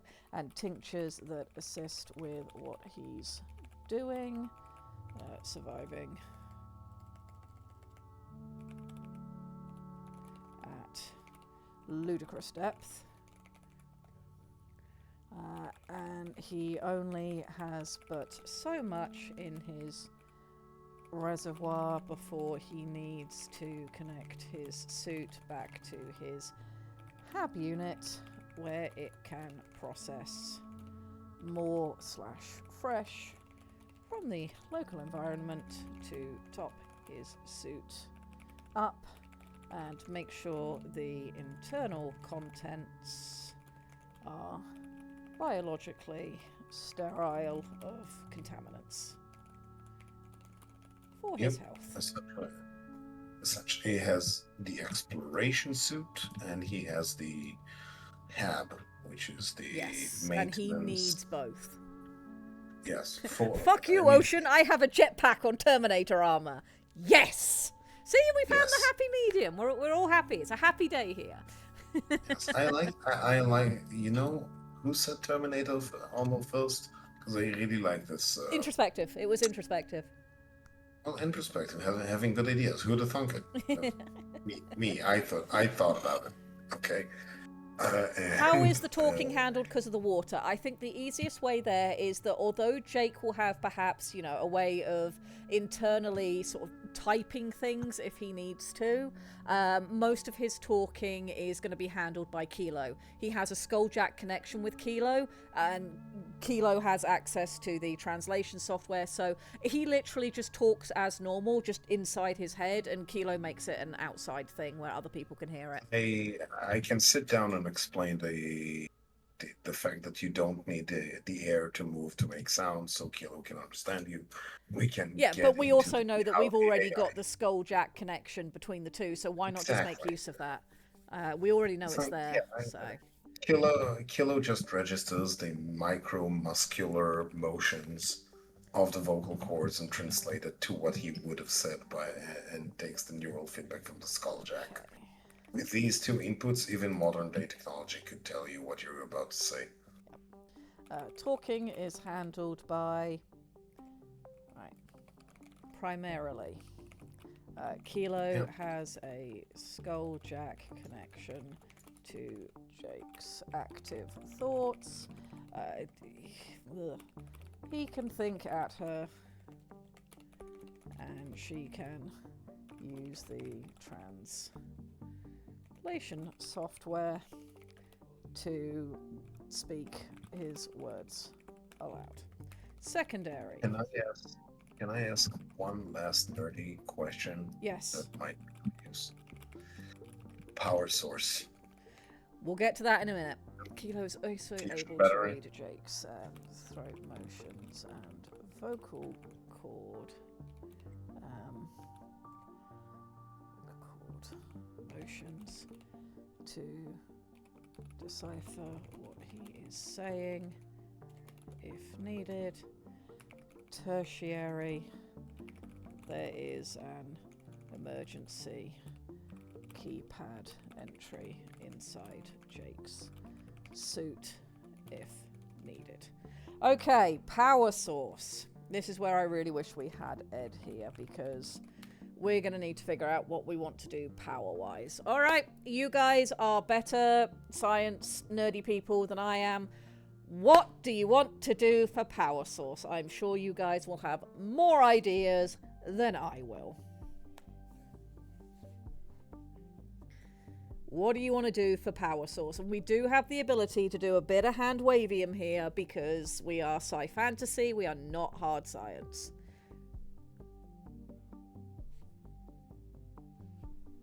Are you still there, Lictor? I am. Oh, good. Okay, I was worrying that my internet had cut out because I've done a stupid. I have moved my speaker so it's hiding my little indicator that tells me whether the internet is behaving itself or whether the gremlins have gotten in again. I see. I'm going to be the voice of unreason and say that actually having that cool fusion battery I designed, the fusion natalloid battery, I'm like, okay, I want this to be in system because Yeah. I'm self-indulgent like that. No, it was a really cool design, and yeah, if it's a cold fusion reactor, we can do that. No. No? No, I see Gothrop saying bioreactor and he feeds Yeah. him plankton. No, I'm like, no, let's not depopulate this. Let's not depopulate like the local The environment. amount- That's kind of against everything Jake does. the amount of meat you'd need is a no. Like, Yes, I've come to how study this many? coral reef. I've also killed it by breathing here. Fertonium by Fertonium ink. I mean, I understand, but also I have standards. This is not the Alright, let me bring up, I'm going to flick this back up and then change it over to Lictor's thing, because it's the easiest way for me to do this. Let me bring up what we're talking about. Here is the fusion battery. So, are we thinking of this as a battery that will be charged from the main hab unit and then goes into his suit for a certain period of time? Or does this battery last for like 300 years because it does everything internally? Well, what is your thoughts on how this should work, Lictor? I'm actually partial for it to be somewhat like the Fallout, the Fallout fusion battery thing, where the more stuff you operate with it, it goes out and it lasts you a few days every time. Okay. And you charge it, because Charge you it at know, the hab. Subnautica, Okay. Subnautica is a thing, and Subnautica is great, and it is great inspiration. Charge at the hab. Has had its internal system calibrated to accept Shoaly cold fusion batteries. Which is not to say that obviously humans don't have them as well. They do, but it's going to be a lot easier to get your hands on spare Shoaly ones while you're down on Shoal instead of having to send off world and be like, excuse me, I've broken 3 of my batteries. Can you send me new ones? It's just literally, no, just pop to the market and grab one. Fusion What's an batteries. RTG? Wilf, what's an RTG? Please, for the stupid. Around 3 days, depending on load. Introspective. Could you please drop that in the Ox thread? I think I have an idea, and this is a wonderful snippet to get with. Radio is a top thermoelectric generator. What, like the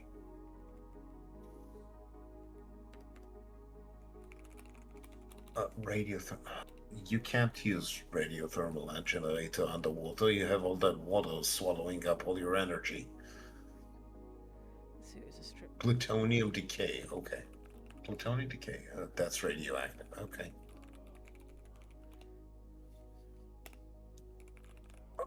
Okay. You know what? Sure. It has to be nuclear. The hab has to be a nuclear device, and since you already have a fusion battery. Mm-hmm.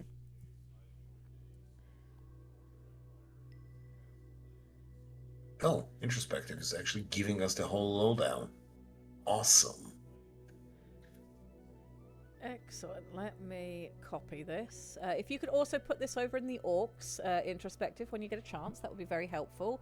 So, and tag Ed in it so he gets to see it. I am going to copy this into our file. We need to realign the orbit of the Earth so Ed can be here with us more often. Yes. Yes.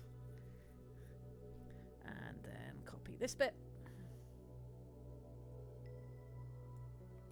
I find that the orbular construction of time flow is not conducive. It's very inconvenient. Okay, so we've said that the hab unit has a larger scale fusion reactor as its core. This allows it to recharge. whatever Jake needs. Okay. Right, are there any other notes we need to make for this suit before we start figuring out Jake suiting up to hit the marketplace and go out and enjoy himself? Gothrop, we will find a secondary. I think there might be a secondary ability to charge off local Sholey systems, but Yeah, the so main one of the system, things here is I just made the note that the battery, that the suit is calibrated to take Sholey batteries. I reckon that he must have spare Sholey batteries, and of course if they're Sholey batteries, they can also be charged off of the Titans. Yep. You can sit in a lap of a Titan and slowly get recharged. It is so I wish to cute. plug into the library Titan. Big Titan Daddy holds me like a crib. Strontium 90 on the inside. Oh God! Mama Bionic, thank you. That's very kind of you. We have subs happening. It's not Sunday night. I'm not Halzakar. What is going on? This doesn't happen on my People are- streams. How dare you? Thank you. That's incredibly kind of you. And congratulations to everybody who received a sub. Yes. Please Mama enjoy your Bionic. ad repellent hat. Bully Snake was saying strontium 90 on the inside, surrounded by thermoelectric devices. As heat moves from the spicy inside to cool outside, it generates electricity. The Russians use them in Antarctica. Colder outside, the better. And it gon' be cold, cause so cold when you're underwater. Shoko. Yeah, you want the heat. You want to keep your human in a nice toasty environment. Otherwise, they chill out and stop moving. Yeah, And it's that not is good. bad. It's not good. Okay, I'm going to add those notes to the HAB unit. Notes that we've made so that we have all of that as well. All right, let's see. What else have I missed? You sit down on Santa Titan's lap and tell him what you want for Fuelsmas. Yes. More power, please. I've been a good boy this year, sir. I want my coal rations, please. Thank you very much, Mama Bionic. That's extremely appreciated. Do naughty children on Shoal get Tide Pods for dinner? Something like that. Something like that. That is terrible. No abusive parents. Thank you.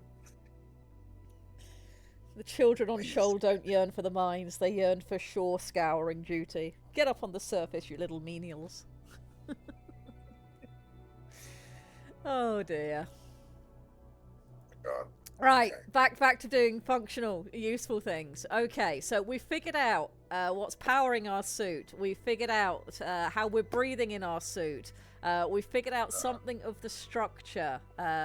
We know that it's kind of a bulky thing. All right. Before we start putting any of this into, Jake actually suiting up, I'm going to pop to the restroom. Before we carry Yes. on, and then we will do some more. So that means I'm going to leave you in the very capable hands of Lictor. Good luck! I'll be right back. Hello, everyone. Yes, please, odds. What would be a treat you give a kid? Joel. Useful in WVPL? What heresy is this? Well, we are very useful.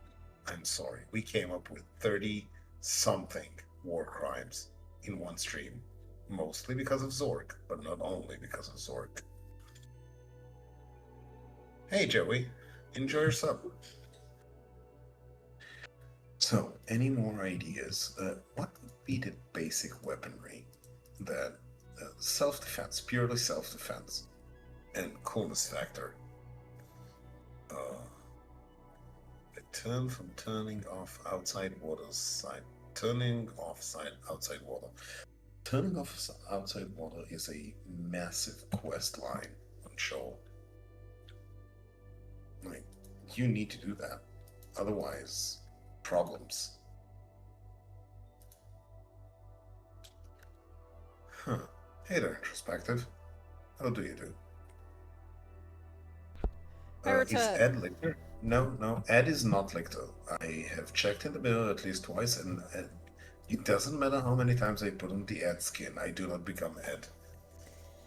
You'll have to take notes from Steve Human. He can tell you how to do it. We might meet him tomorrow if everything plays out wrong enough. You will want to be tagging Ed_Gauss. Birthday girl. Yes. It is Ed. There we go. That's who you'll be tagging. And Ceres is screaming in the background because her boyfriend is near her tree and it's her birthday, damn it, and she'll borf if she wants to. She's 4. I can't believe she's 4. How is she 4? Remember the time we talked about orbular time? Oh yeah, frames? that thing. That thing. Yes. So linear that's time, the part of the orbular way. time. Yes. Aiden says that's bullshit. I agree. However, this is how your clock works, so deal. She's 4, still just a bab doggo. I mean, she is a refined lady. She's a mama and everything. Uh-huh. And also an absolute terror and Valkyrie. But you know, she's been a Legion dog since the day we got her, effectively. So I suppose that's to be expected. Clearly, she heard the stories of ex-Mrs. Checkers and took them to heart. She did, in fact, also piss on your ottoman, Doctor Who, yes. Which will be a thing forever. All pets have been redeemed. Ceres, you want to come over here, baby girl? I cannot pet you over there. I will have to administer pets when she next comes this way. She did assert dominance. I mean, that girl does kind of run this household. Oh, I can reach Pip. I will pet Pip. Hello, boy. Hello. Has your girlfriend driven you off, so you must lay here to have your treat? That is fine. It's her birthday. Be patient with her. Yes. Yes. Yes, you get to share her birthday snacks later, though. You will get birthday snacks, my boy. Yes. It's Anka's birthday at the end of the month. December 27th at 6 o'clock in the morning is Anka's birthday. And that doesn't seem possible either, because how the hell has it been a year already? I swear she was a tiny, foot-sized potato bean like a week ago. It was no amount of visual distance will make this not true. Right, what were we doing? We were doing some writing. We were being productive people.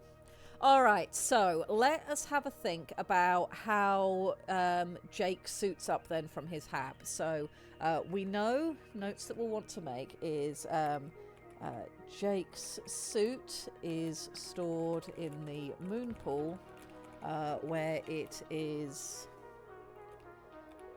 braced inside a cradle that is replacing / filtering its internals to make sure it has enough liquid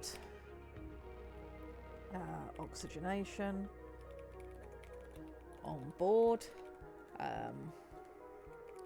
that the I cannot spell today, that the waste tanks are empty and cleaned, and that it is fully powered for deployment. To Sounds don cool. his suit, the first thing Jake needs to do is ingest / inject a chemical cocktail that makes shifting from air breathing to fluid breathing way less traumatic. So let's decide what we want to do here. Is this a chemical cocktail that's injected as he slides into the suit and it's just maybe directly injected into some area on his body that's like designed to receive that, or do we want him to have it as a pill and he dunks it in his coffee because caffeine maxing? How do we want him to do this? What do you guys like as an option for that? Introspective suggesting an onboard medical system and that it will be administered as part of that medical system on getting into the suit.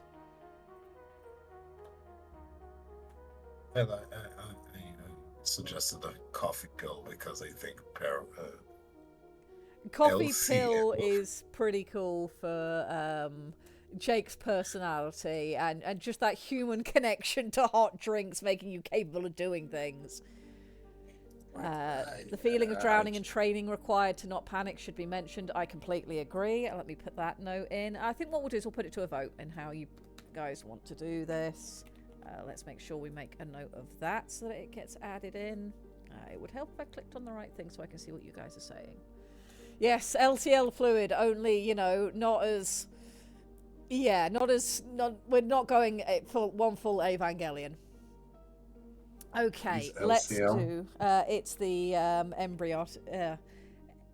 ambiotic, there we go, there's the word I'm looking for. Ambiotic fluid that's used in Neon Genesis Evangelion inside the... amniotic. Yeah, that's the word, thank you. I've not had enough sleep and I'm doing my best.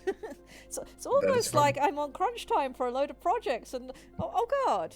I do get to work on the best projects, so it's okay. Right, how does Jake get his chemical cocktail for piloting?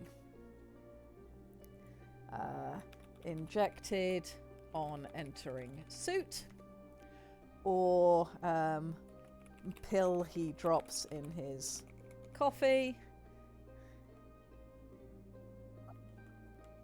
Okay, well, let me fit the word his in there as well. I hate Twitch. You have so few characters for poll options. If anybody's been at WBPLW and been like, why don't we get more creative options in the polls? It's because we have so few characters to work with, and I cannot be nearly as amusing as I would like to be, but I try. If you've got some other idea, or you don't like either of these at all, neither of them feels right, choose other and we'll figure it out from there. Right, 2 minutes, go. Let's see what we get. Introspective, I drink 10 cups of coffee a day and I'm extremely regular. Just eat your fibers, buddy. Fiber. I feel it could be an injection, but he's made it work with coffee. Yes. Well, he is a scientist. And suppository missing, and it will continue to go missing. And I have so few fun options for us or ain't goob holes. Yes, Lord Grimos and Night Owl know my pain. Suppository missing from list. Suppository deliberately left off list. We are not booting the drugs. He just jury-rigged the cocktail into his creamer because he needs his coffee. I understand the man. Look, I can respect a man who knows that coffee is how you make things happen. So the only thing that we will have to pay attention to is that if he is going to take it as a pill with his coffee, we need to give him like at least 10 to 15 minutes for it to start breaking down and entering his system. Introspective says that it's way too soft science for me to not be yanked out. We are hovering around where we're at with our science because we're not a hard science setting. So and again, it's how do we please the most amount of people the most amount of the time because it's a communal setting, and you know.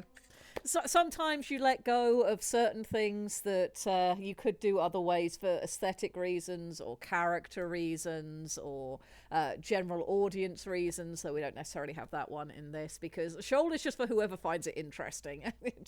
It's just here. It's the upsides and the downsides to doing things communally. We get a hell of a lot of ideas we wouldn't have had otherwise, but not all of them will hit for all of the people all of the time. All right, chat has overwhelmingly decided that he will take it through his coffee.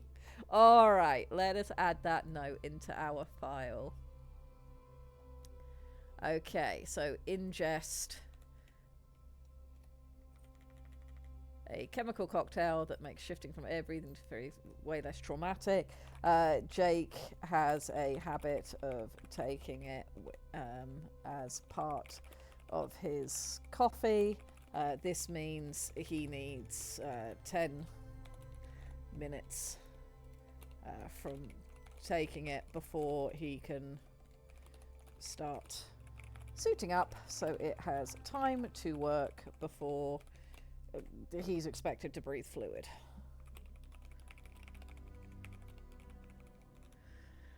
Alright, so we've also said that the feeling of drowning and training required not to panic should be mentioned. I think we should also have a mention in here, once Jake is in the suit and the internal plumbing and systems are all online and he decouples from the cradle, we should pay attention to and mention how it feels for him.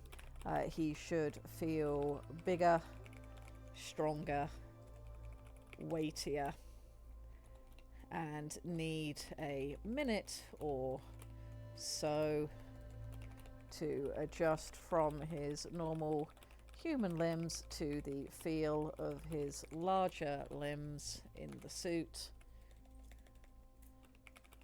And how they, I'm going to put drag in inverted brackets because we know he's got lots of things to help him not feel completely, you know, non-maneuverable, and how they drag in the water. Okay, is there anything else we think we need to include in this section as we talk about Jake suiting up? What about what Jake himself is wearing? I feel like he'll probably have a skin-tight bodysuit he wears to slide into it that's designed to hook into all the internal plumbing, etc. Yes. I think that needs to be something that's maybe there. He's got his diver suit. Okay, let's see what else is popping up in chat before I write that down. Make sure I'm not missing anything. I just find it hard to believe he doesn't have a diving suit. Yeah. I mean, it would make sense, and you're not going to want to have your skin directly contacting all that stuff if you can avoid it. Again, maintenance issues, wear and tear, etc., etc. It would make sense. Okay. Jake wears a skin flush is the word I'm going to use, because it's not going to be tight. He doesn't need constricting, but it's going to be flush to his skin. Wears a skin flush bodysuit when he is in his hab and to connect to his exosuit. It is designed to be comfy and to clip in to the suit's internal systems, so he is comfy inside. Comfy inside, and no skin is contacting exposed. It's just contacting internal suit mechanism. No skin abrasion. No skin abrasion. No skin abrasions. No skin oils wearing away any protective coatings, etc. Yeah, it just makes sense. It just makes sense. Nice and lubed. Mineral oil only. All right. Anything else coming in from chat that we think needs to be here?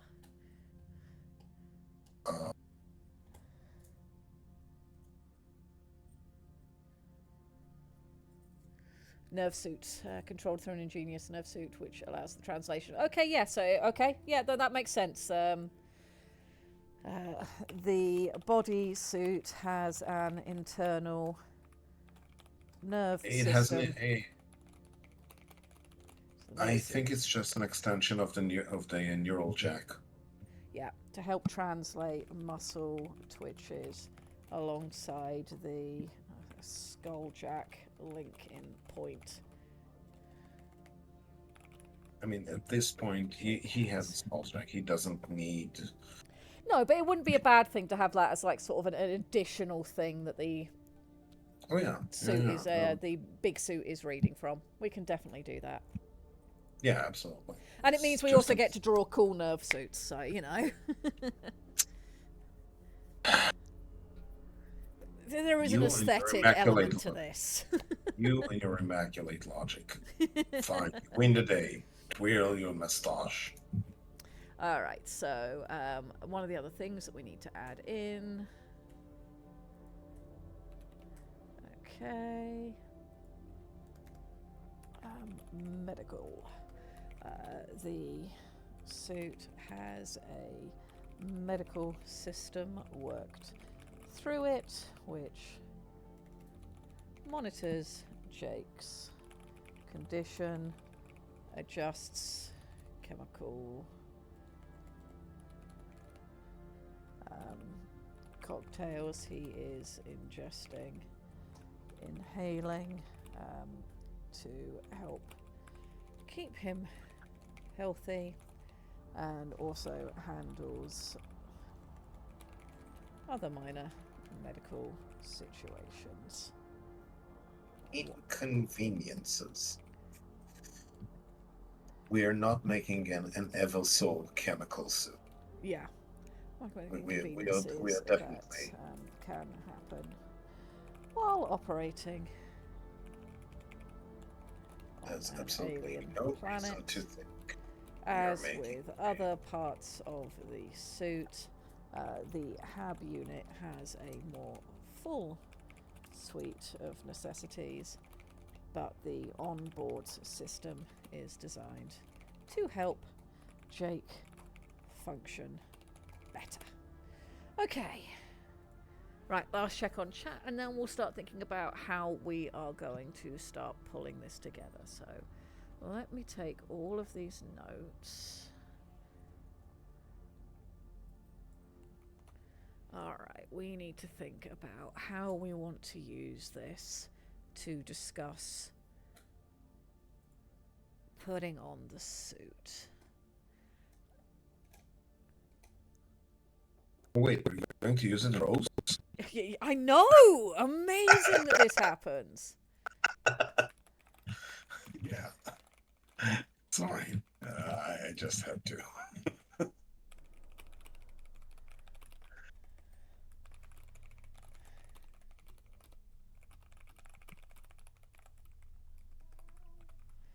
Alright, do we have any suggestions in chat of anything you want to have in? Have I missed anything? No. Okay, so first thing we know then is, alright. Suiting up was both a simple process and a strangely complex and alien one. The first time Jake had even seen what would become his dive suit, it had terrified him. For one thing, it involved breathing water. I think that's maybe how we start talking about it.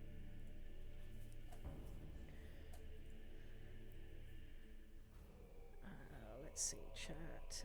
Suit is not so awkward because metal muscles. I mean, there's going to be a degree of that, but you do get with water, the more oomph you put into it, the more pushback you get back. So he's never going to be, you know, as fast as you can make things on land. But yeah, he's not going to be slow-footed or holding the group back. He will be perfectly capable of keeping up with the expedition. Okay, Polychromatic Gothdrop has: Jake hated how the nerve suit always rode up in the wrong places outside of the diver. How or why was beyond his expertise, but it would unjam itself once he was fully suited. That's a very human thought. I like that.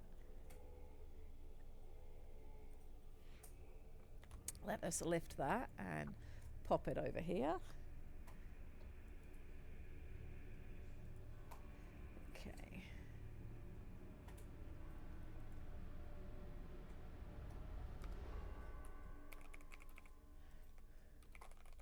First, though, was the more mundane task of checking his nerve suit. What do we want to call it? Do we want to call it a nerve suit? Do we want to use something different? Because we are, with all the systems we've put in place here, we're at risk of evoking Evangelion, which if we want to do that, that's fine. If we want to use some terminology that's distinctly different or shift that a bit, we can.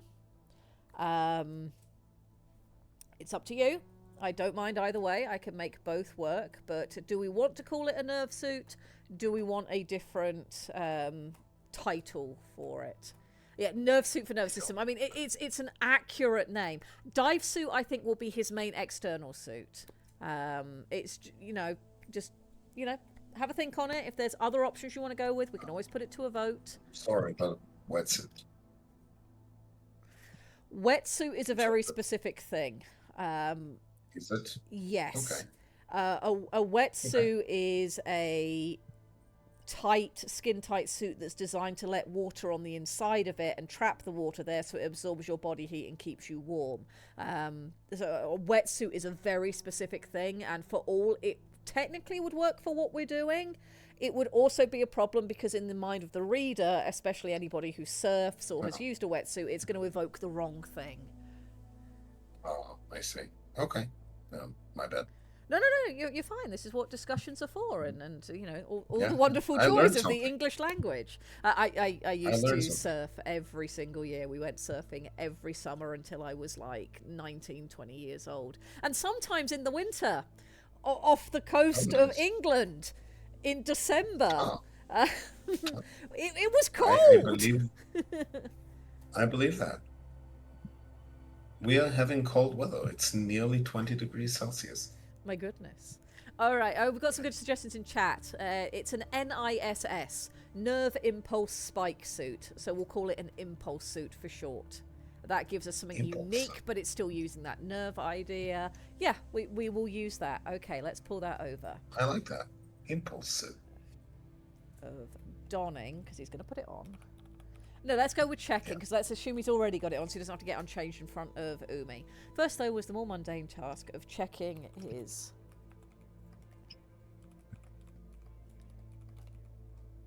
this suit. The only thing about impulse suit that bugs me is that the shortening would be eye suit, and then it's like the eye suit for the eye suit. New from Steve Jobs, the eye suit. The suit that Check belongs the to you and buttons. tells us everything we want to know. Hello. In many ways, it was a marvel of modern science.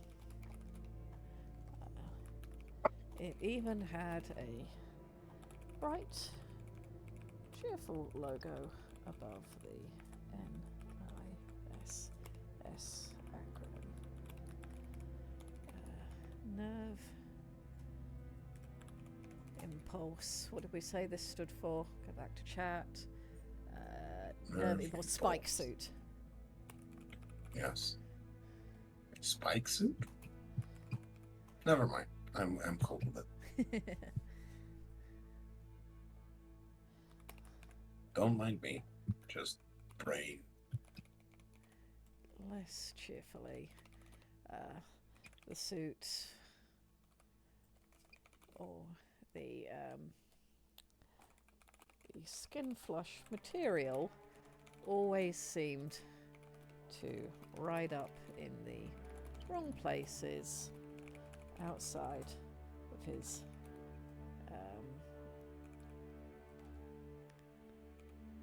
dive exosuit. How and why was a mystery. Nevertheless, he found himself nervously adjusting the fit as Just he pointing out moved into the moon pool. Just pointing out we've moved into 2 hours in our stream, and we just, time goes by. It when we're does having fun. go by. It does go by. But I think chapter 1's going to be our one that takes us the longest to do because we're doing so much world setting and scene setting and expectation setting that there's a lot of fundamental elements we have to get right in this chapter so that the rest of the story can happen without inconvenient questions coming up. I imagine it will go faster after that. But, we're deciding important things and we're continuing to word build while we're doing it because we now know what, human technology for being under the water on shoal looks like, how it's powered, etc., etc. So this is pretty cool. Yep. This is pretty cool stuff. It's very cool. Alright. I like NIS as an acronym. We've got some other good options in chat, but I do like NIS as an acronym because it's easy to say, it's easy to remember, and you won't get it confused for something else. I quite like that one. And you're allowed to have something go your way instead of a vote. You're allowed, okay, as a treat. Will says the eye suit tends to get slow after its third update and doesn't work with third-party limbs. And then in the fourth year, it just stops working for no apparent reason, save that, it means that you... No, it would be 5 years and 1 day. Your suit just breaks down for no apparent reason. And oh no, it's outside the 5-year warranty. Who'd have thunk it? We are not bringing real-world problems into this story. Of course we're not. I swear, officer. The story is and- to and- explore the normal human experience. Who'd have thunk it? I'm going to copy down this idea from Introspective for the suit. Perhaps just the way that it's coded could cause it to effectively overclock at one point. That would be pretty cool. We might use that. Let me put that. I'm going to put that up here in just the general notes for this book. There we go. We now have that copied down. Alrighty, let's see where we were at with what we were doing. Okay, so suiting up was both a simple process and a strangely complex and alien one. The first time Jake had seen what would become his dive suit, it had terrified him. For one thing, it involved breathing water. The first, though, was the more mundane task of checking his impulse suit. In many ways, it was a marvel of modern science. It even had bright, cheerful logo above the NISS acronym. Nerve Impulse Spike Suit. Less cheerfully, the skin flush material always seemed to ride up in the wrong places outside of the dive exosuit. How and why was a mystery. Nevertheless, he found himself nervously adjusting the fit as he moved into the moon pool. Okay. His suit, which he expected to inhabit for the next few hours, if not an entire day, because remember, we're going to go from here to connect with the migratory fleet. The migratory fleet is going to restrict where they're allowed to go. I'm suspecting that the migratory fleet is partially shallow submerged and partially above water, and I'm thinking that we will maybe have our expedition above water for their time that they're traveling with it. Mostly because I want us to have that sort of more familiar environment for our audience, that we can explore the things that are on the migratory fleet. So by the time he connects up with the fleet, he can have some normal open air and we can have that discussion. So that's why I'm saying a few hours to an entire day. He's going to get a chance to pop out of his suit again soon. Okay. It also means that it will allow us to have the Shoali that are part of the fleet see Jake the way that Umi is currently seeing him, as a normal human in a human environment. As opposed to, Jake most of the time is going to be seen as his dive suit. Most people aren't going to see what's inside it. So, again, it gives us stuff to play with. Anyway, his suit, which he expected to inhabit for the next few hours, if not an entire day, hulked in the corner of the moon pool, held securely in its charging cradle. At rest, it looked like a menacing, hunched over gorilla. Yeah. Massive limbs. Overgrown hunchback. Okay.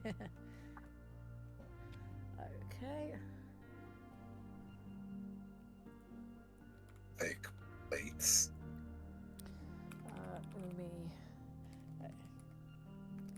He could feel the intensity of Umi's gaze on his back as he checked the suit's readouts. Unprepared. We've missed a bit. We missed a bit. We missed a bit. We missed a bit. We need to go back and deal with the coffee. Yes, coffee. There was no mention of cardamom, and it makes me angry. Maybe that's just what comes out with the coffee. We can add that smell in. Okay, let's scroll back up. Where do we start with the coffee? Angry Mediterranean noises. Okay, here we go. Slightly thick real coffee, smelling faintly of burnt plastic cardamom and nostalgia. We'll put it in here. Yay! Happy Mediterranean noises. Cardamom, there we go. Spell it correctly. And nostalgia. Okay. So he had his nap. Umi arrives. Shakes hands. Does he drop the pill in now or later? I think he needs to have it now because we're going to have him finish the drink and then he's getting. So we need to put it in here. That's why I've scrolled back up. We need to cover this here. It's that fall asleep in my suit. Jake said, "Want to come on in? I should not linger. Hookup time is soon. The library titan will not wait for your sugar. You are almost ready." Date gestured with the mug, then sighed and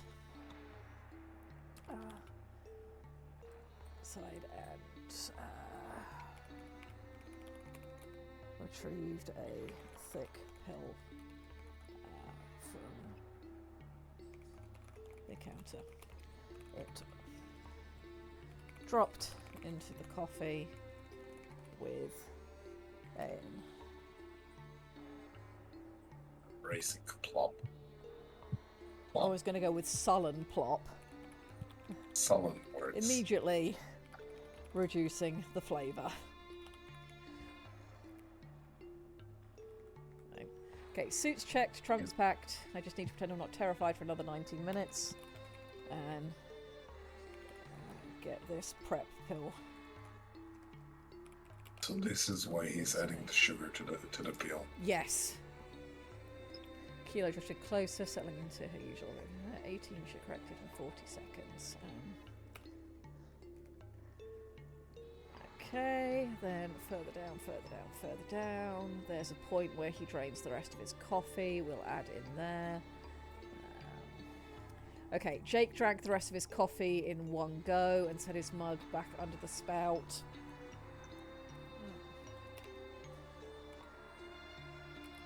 He curled his lip at the powdery residue. And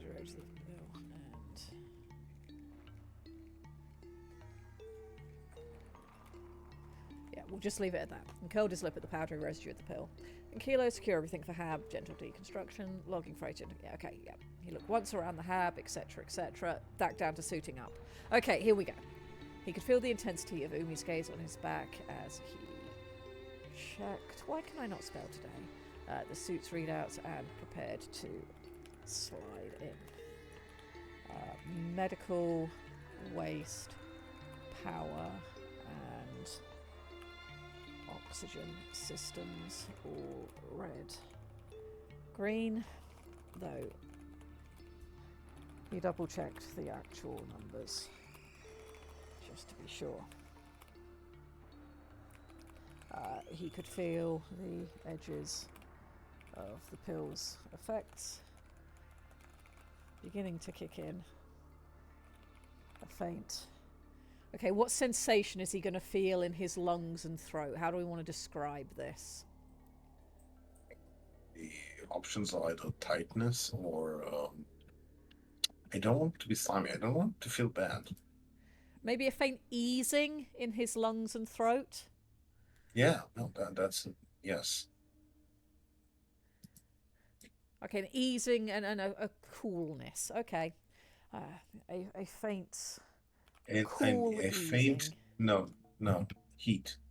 Cool is silence. Cool is evil. Okay, a faint warm easing in his lungs, throat, and abdomen. Sorry for being. No, that's fine. This is what this is for. The coding in our book is cold is evil. Yes, we do have that cold attached to the silence, which is a bad thing. So you're right. He could feel the edges of the pill's effects beginning to kick in, a faint warm easing in his lungs, throat, and abdomen in preparation for suit action. Thank you. I appreciate your input, Saris. Oh, it's Saris, Saris. Okay. That was Take your treat elsewhere. She is grumbling at Pip because he had the audacity to look at her treat. He's not near it. He's nowhere near it, but he looked at it. We And that's not okay. She stole it from him. Oh, she stole his? Yes, this short one right here is hers. You are a bandit, Sarah. Give the short one to Pip. He's already taken it. Good boy. Good boy, Pip. Okay. Medical waste, power, and oxygen systems all red green, though he double checked the actual numbers just to be sure. He could feel the edges of the pill's effects beginning to kick in. A faint warm easing in his lungs, throat, and abdomen in preparation for suit connection. Umi's presence was a slight, worried tone at the back of his psionic perception. It seemed, like him, Umi was also not used. Was also not entirely used to the process of a human suiting up. Don't worry, Jake reassured him aloud. I passed all my training courses for this on the second try. I'm fine.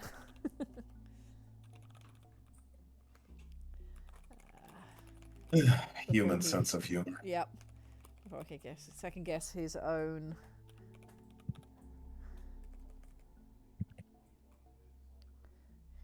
poor humor. He stepped up onto the foothold.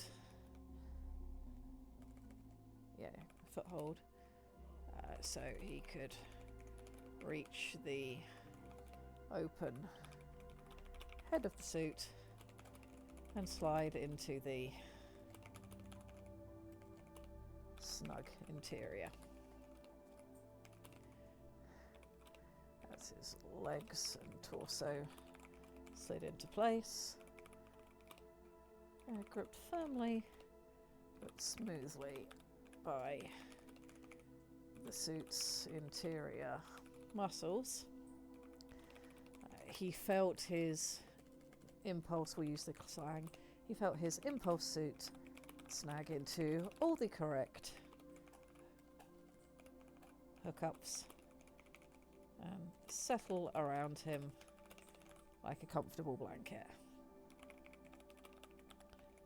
Cute, warm, cephalonid hug. Yeah. That was the easy part. Once the systems registered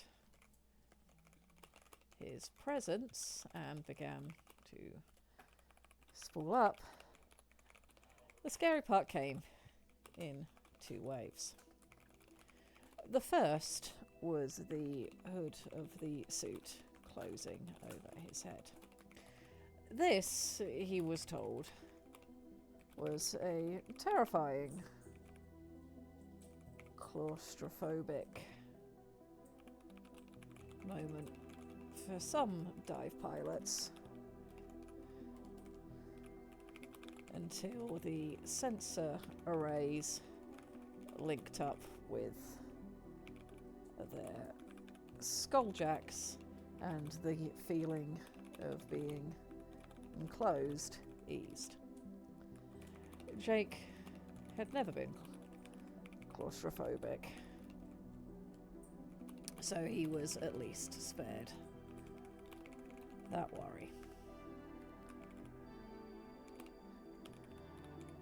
The helmet filling with fluid, however, was one of those things that just always spiked one's lizard brain. Alright, let's see what chat is saying as I'm wittering away to myself over here. How are we doing, chat? Sarah, please get down. Alright, where were we? Okay. Astute. The suit does not have a presence because it's Earth tech and it doesn't have a psionic presence. Yeah, no, it has no need for a psionic presence. Jake can do that all by himself. Marshmallow fluff lungs. My favourite. That's a great thing quoted out of context. Relaxing airways like an inhaler. Yeah, we could use that analogy. The pills give him jelly lungs. It's like jelly leg. Introspective. I like what you're going at, but I think we need to put a twist on it. It's not that it has psychometry, because again, show is a biological story. I want to. It is my understanding. The way we do things is we try to keep a tight leash on things. However, the shapes in their alien mannerism can, once we look at a suit from Umi's eyes or someone else's eyes, we can see everything that they see. How the Sholi see a human piece of tech, and that's where your resonance, because they, even if they're not actively seeing psionic residue, because again they don't have any, they're thinking about it. Yes, I understand perspective. I absolutely understand what you're saying, but I have some thoughts as well, but I'll come to them when you're finished. again, I'm answering a perspective, and I see where you're coming from and what you're doing, and I think that viewing, the way we see things, color what we view. So when the Sholi look at a suit, even if they don't, even if the suit is actually as silent as silence itself. Oh, hello, TK. The suit will have a resonance because Sholi will translate it to resonance inside our own brains, regardless of whether it does have it or not. So I don't think it's going to have a proper psionic impression, but the thing that I'm thinking about the most that's making me say that is Ed has been very influential on the setting and has done an awful lot of work on the human side, and I want to make sure that we give that the due space that it deserves, because he's done a lot.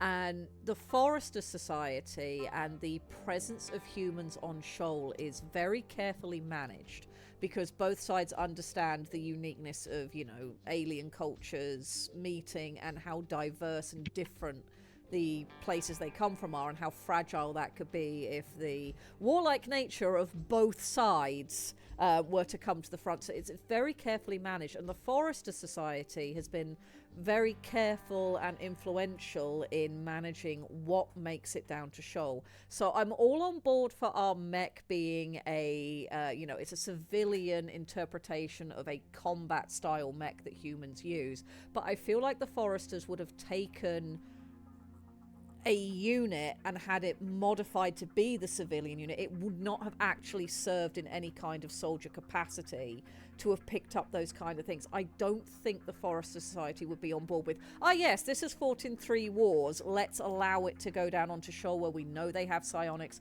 we're not sure the limit of things, we don't want to come across as aggressive. I think the Forrester Society would have taken a new unit that has had certain elements removed from it, adjusted and reprogrammed, so that it is a civilian unit that's still from that combat model line, but that this is this is what it's for. This is a new unit because we want this to be successful. We want it to go into service fresh and new to do its job down on Shoal, and to not bring the wrong message with it. I just feel that if we don't pay attention to those sorts of things, that we might come into conflict with what Ed has written, and that would be a shame, because Ed has put in a lot of work that really makes a lot of sense for why humanity is working on Shoal the way that it is. So that's my thoughts on it. I guess yes. The answer is yes. Absolutely. So yeah, I think and what Lictor was saying, and the ideas that introspective is bringing in, I think would be very much there. I still want to it could certainly have a controversial opinion among humans, and that might be something that we bring up later on when we have our moment where Hordaka and Jake are talking, when things start getting tense with Jabra. That could be something that comes up then, where he talks about that, and because we are going to be dealing with expectations and cliches and people judging books by their cover at that point. So that would be a good point to bring that up.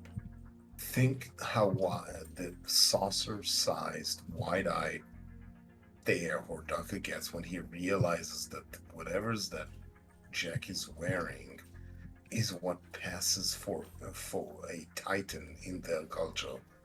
He Except will they're not start awake. asking. Yes, he's gonna have so many questions. He's going to start asking all the questions So we might bring it up forever. sooner then, because that might happen while we're on the migratory fleet in our sort of second section that we know we want to do, because that will be the point where Hordaka, perhaps for the first time, gets to see Jake outside of his suit. So we can start bringing those elements in there. So that might be a sort of chapter 2 in the world's biggest inverted commas. It might happen there. I love it. I love it. Cool. So we will do that. Right, let's get back to where we are at with our prose and see if we can get just a little bit more done this week. Yes. Okay, the helmet filling with Yes. fluid, however, was one of those things that just always spiked one's lizard brain. The pill helped.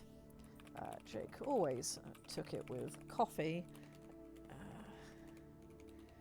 Rather than an injection. else he found himself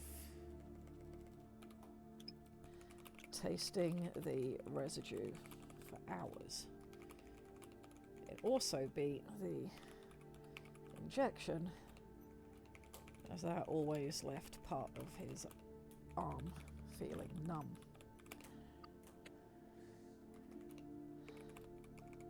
As the effects spread, he could feel critical parts of his body easing with an internal warmth at the same time as an external one crept up his body, the suit filling with temperature stabilizing fluid, all the way up until it reached the helmet. When it did, he closed his eyes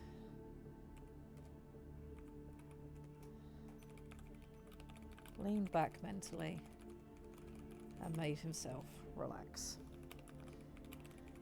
He'd learned early on that trying to watch the fluid reach his chin only made things worse. As it touched his lips,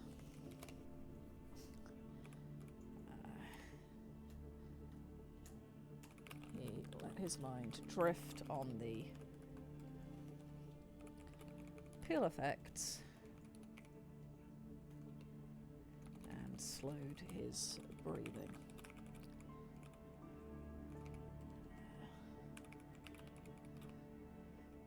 The first few sips he drank as normal, adjusting his expectations until he felt his throat flick and fluid slip into his lungs. Normally, it should have made him start coughing up a storm. However,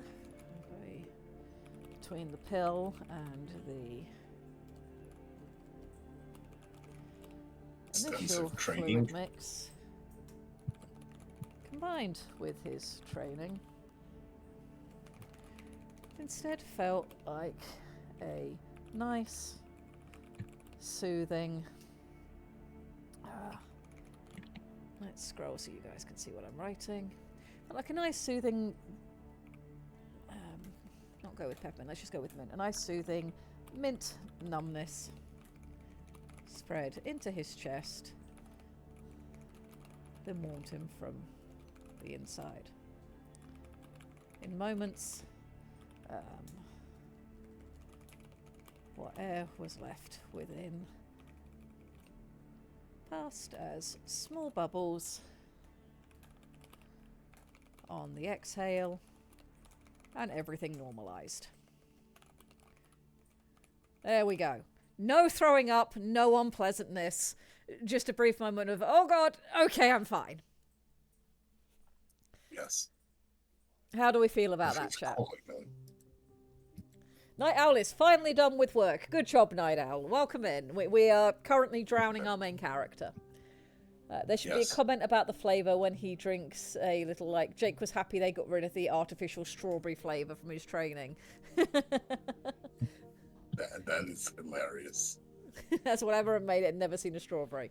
Okay. Let me scroll back up to where that was. This he was told was... Okay, where would that come in?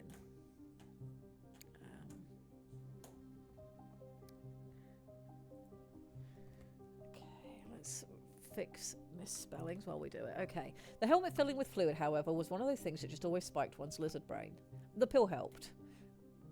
Okay, this is where we put it in. The pill helped. Doubly so now they were no longer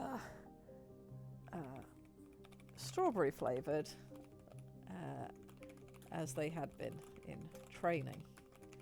Whatever strawberry the pharmacists used had never seen, and so whatever flavouring. Yeah. And I've spelled that the British way like an idiot. There we go. Oh no, what did I do? I pressed buttons. There we go, back to normal. I'll press buttons. Yeah, I pressed F11, which makes it go into a different style, and we don't want that. Okay. Whatever flavouring the farmers used had never seen a strawberry in its life. Jake always took it with coffee, else he found himself tasting the powdery residue. This is an area where having a modifier is good for the sentence.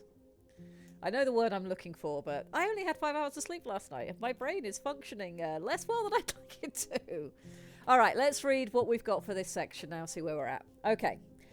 Suiting up was both a simple process and a strangely complex and alien one. The first time Jake had ever seen what would become his dive suit, it had terrified him.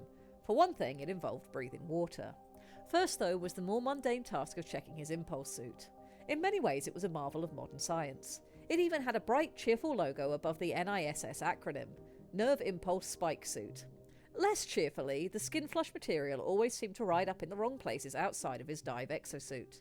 How and why was a mystery. Nevertheless, he found himself nervously adjusting the fit as he moved into the moon pool. His suit, which he expected to inhabit for the next few hours, if not an entire day, hulked in the corner of the moon pool, held securely in its charging cradle. At rest, it looked like a menacing, hunched-over gorilla. He could feel the intensity of Umi's gaze on his back as he checked the suit's readouts and prepared to slide in. Medical, waste, power and oxygen systems all red-green, though he double-checked the actual numbers just to be sure. He could feel the edges of the pill's effects beginning to kick in, a faint warm easing in his lungs, throat and abdomen in preparation for suit connection. Umi's presence was a slight worried tone at the back of his psionic perception. It seemed, like him, Umi was also not entirely used to the process of a human suiting up. "Don't worry," Jake reassured him aloud. "I passed all my training courses for this. On the second try. I'm fine." Before he could second-guess his own poor humour, he stepped up into the foothold so he could reach the open head of the suit and slide into the snug interior. As his legs and torso slid into place, gripped firmly but smoothly by the suit's interior muscles, he felt his impulse suit snag into all the correct hookups and settle around him like a comfortable blanket. That was the easy part. Once the systems registered his presence and began to spool up, the scary part came in 2 waves. I think I'm going to put it in 2 waves as the suit straightened. The first was the hood of the suit closing over his head. This, he was told, was a terrifying claustrophobic moment for some dive pilots until the sensor arrays linked up with their skulljacks and the feeling of being enclosed eased. Jake had never been claustrophobic, so he was at least spared that worry. The helmet filling with fluid, however, was one of those things that just always spiked one's lizard brain. The pill helped, doubly so now they were no longer strawberry flavoured as they had been in training. Whatever flavouring the pharmacist used had never seen a strawberry in its life. Jake always took it with coffee, else he found himself tasting the powdery residue for hours. It also beat the injection, as that always left part of his arm feeling numb. As the effects spread, he could feel critical parts of his body easing with an internal warmth at the same time as an external one crept up his body, the suit filling with temperature stabilising fluid all the way up until it reached the helmet. When it did, he closed his eyes, leaned back mentally and made himself relax. He'd learned early on that trying to watch the fluid reach his chin only made things worse. As it touched his lips, he let his mind drift on the pill effects and slowed his breathing. The first few sips he drank as normal, adjusting his expectations until he felt his throat flick and fluid slip into his lungs. Normally, it should have made him start coughing up a storm. However, between the pill and the initial fluid mix, combined with his training, it instead felt like a nice, soothing mint numbness spread into his chest, then warmed him from the inside. In moments, what air was left within passed as small bubbles on the exhale and everything normalised. I think that's how we've got him in his suit. Now we need to start talking about what it's going to feel like for him as, you know, the sensor array comes online and he stands up. What do we think about that, chat? I think it starts with a moment of sensory deprivation and then the world unspooling. It's like the world opens up to him as sensory telemetry is adjusting into his neural jack, assisted by Kilo, as his eyes, ears, and skin all tingle because now he can feel everything through his suit, and the suit is complete. It's not a half measure. Mm-hmm. You can touch things, there is pressure. Things are deceptively almost a natural norm. Okay, we can certainly The bring that magic, in. All right. the magic of the implant and the training is that you're operating. Okay, I'm sorry to bring this up, but in Herbert's Men in Space description of how to work a power suit Mm-hmm. is a masterclass of ergonomics and engineering. When Rico first gets into the suit, he just explains, you don't operate a suit, you just wear it and go to work. Yep. And this is at least partially what it's designed to do. Everything is so alien. The suit doesn't get in the way. The suit is in the intermediary and allows you to operate as though this is your home turf, or as close to it as possible. The suit is cool, but let's reserve our awe and technicalities for the Titans. If the logic, if the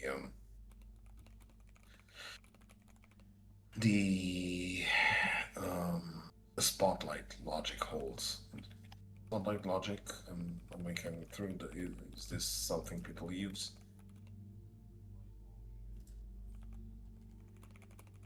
Red? Yep.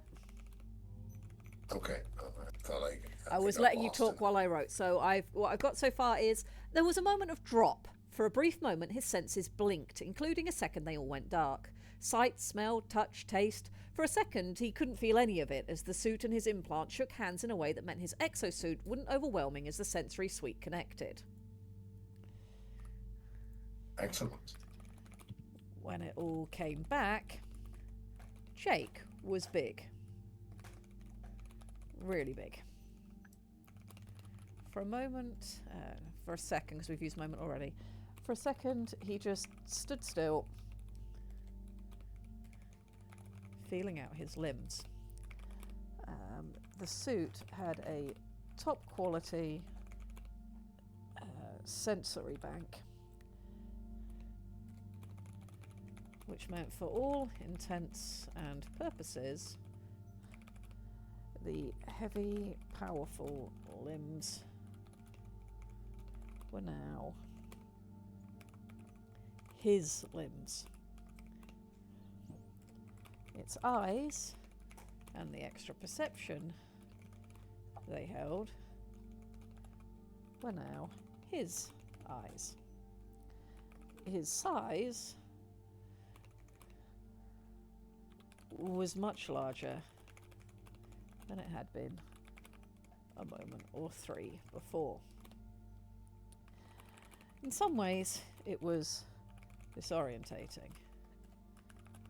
In other ways, it made things easier, as the immersion meant he didn't even think about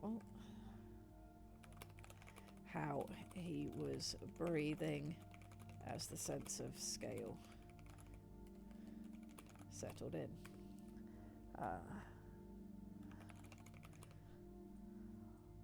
One of the cool features. One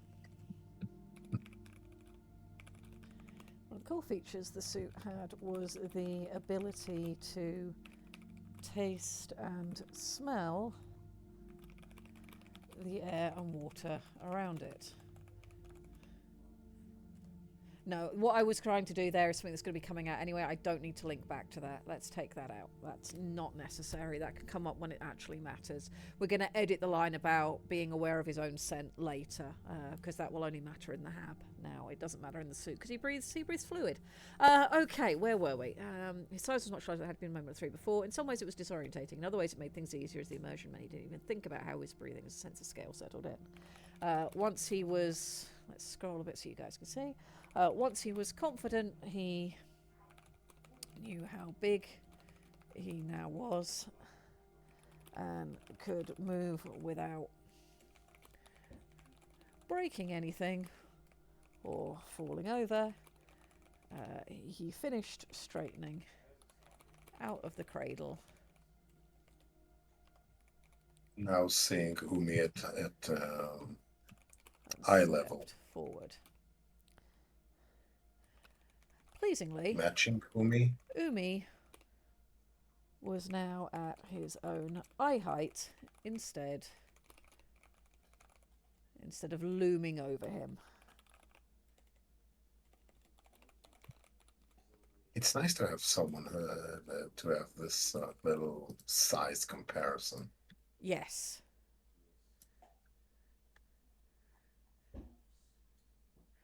Okay. Radicals are big. They are.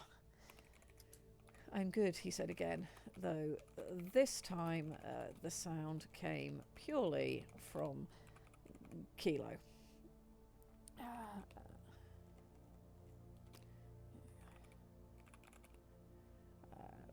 Speaking normally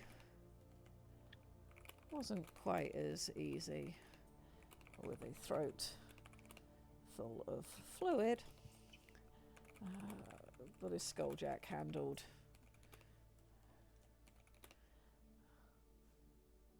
let's say 60% of his communication. Anyway,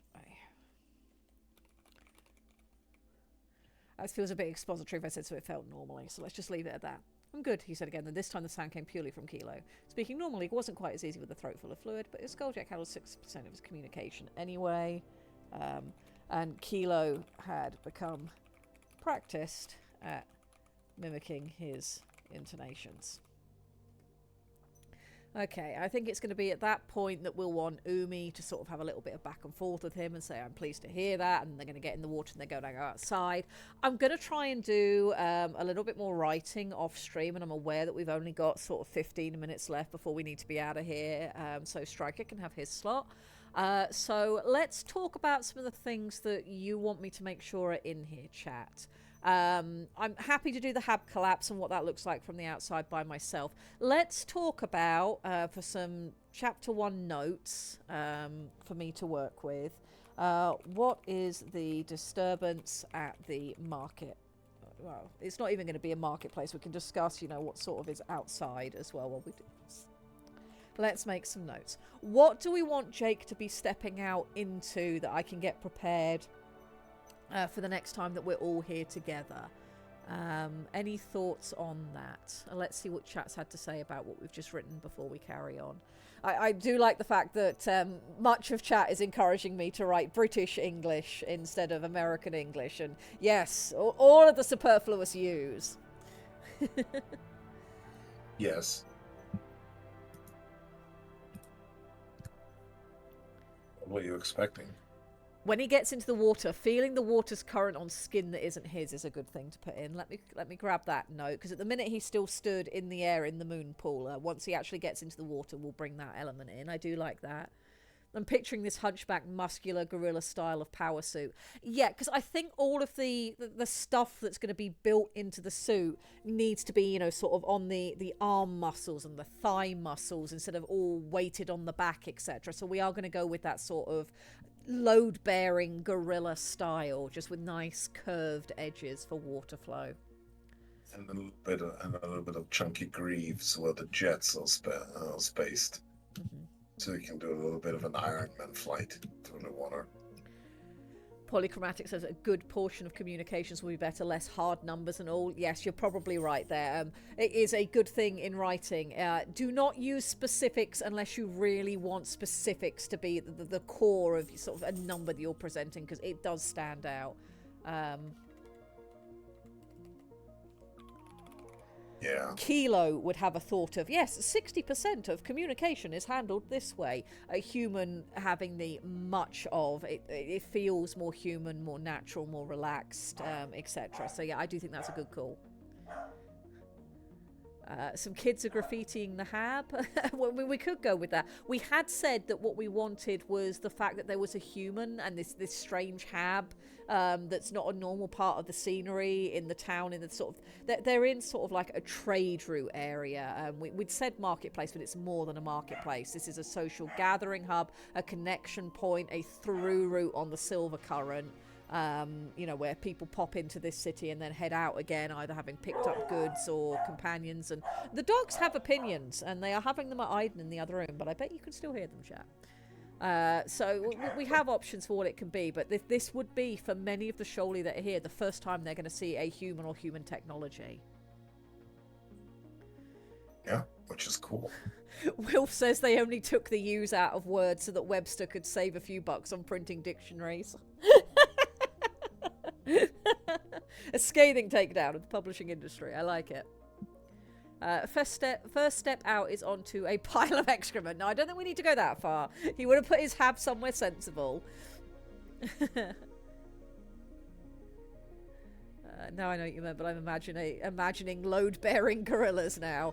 Yeah, we can paint them with Kroban's load-bearing paint, and then they can bear double the load. It will be excellent. Okay, so far we have the concept of graffiti. Jake could step out into an impromptu fishing frenzy as an unexpected shoal of fish is swarming through the fleet. It would also foreshadow whatever needs the Titan to show up next. That's an option. Personally, I am leaning towards when he steps outside, because we do know we're also in the Jewel City.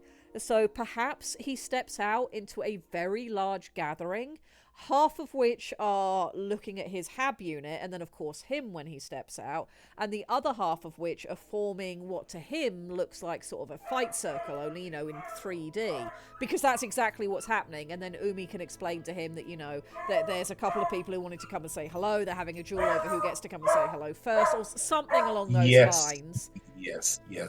Two of the locals have come along. They have different opinions of what this all means, and they started talking while he was in the hab, and they were being polite, and they decided to solve it the reasonable way. Yeah, solve it the way that people do in this city, with a ritualized duel to decide who gets to do whatever the thing is they're arguing about. Okay, we'll bring Are they doing a rap battle?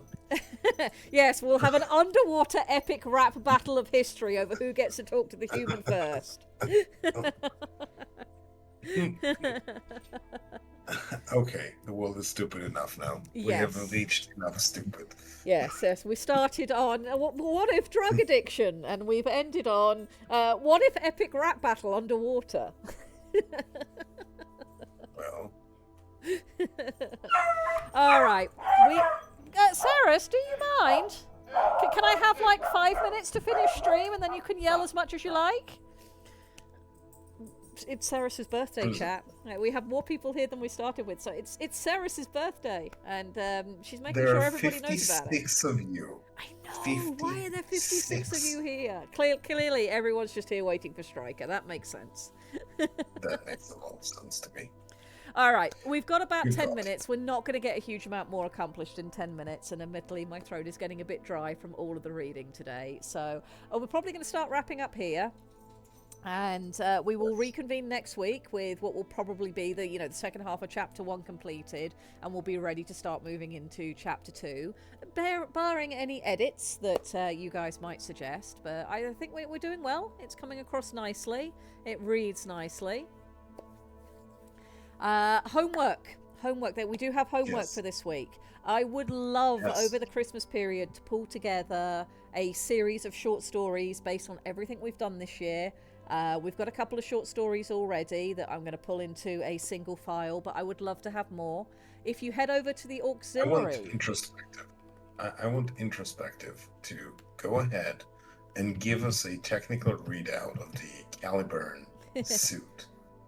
maybe do a short Well, story of well, it being used by humans doing human things elsewhere. It doesn't have to be necessarily Yes. on Shoal, but it's related to what we're doing on Shoal. That would be fine. But Yes, what I'm looking yes. for is short stories exploring whichever introspective, and you can explain them to us. Whatever takes your fancy. If you want to write something else as well. Or just Yes. something else. You don't have to do both.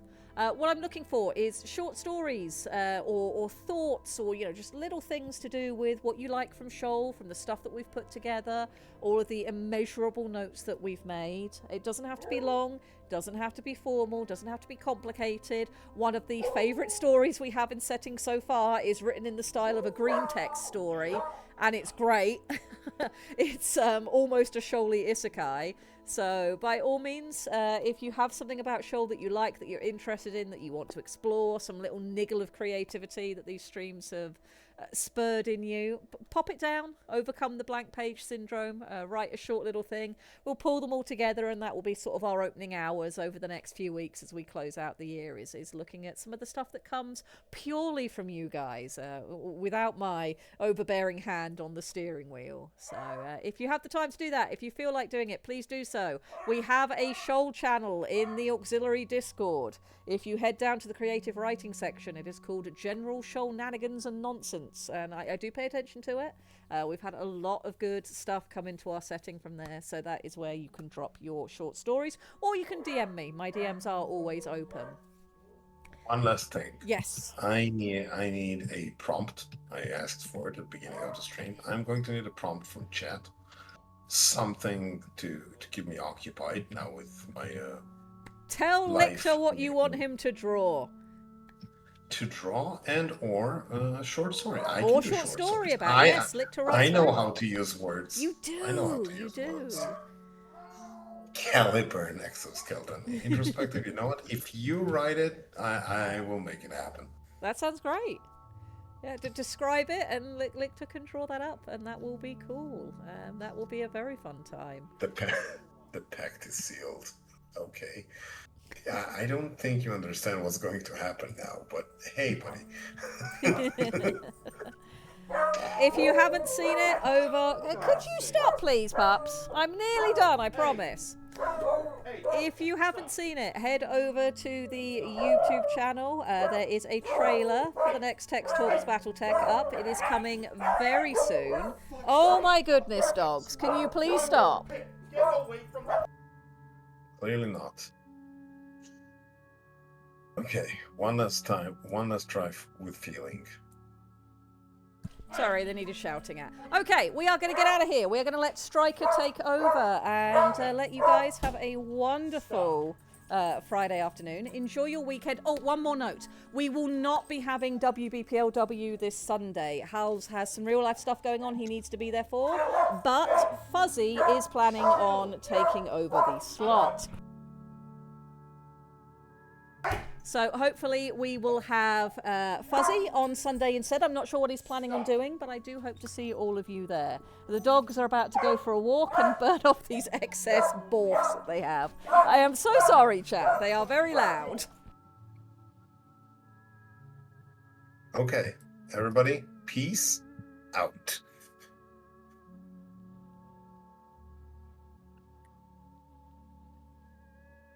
All right, they're gone. Sarah's is having the loudest birthday. All right, we're going to get out of here. Have a good one, chat. Thank you for being here. Oh my goodness, we're up to 62 people. Striker's going to have a wonderful stream. Enjoy your afternoon. Love your faces. Goodbye. Everybody. Bye.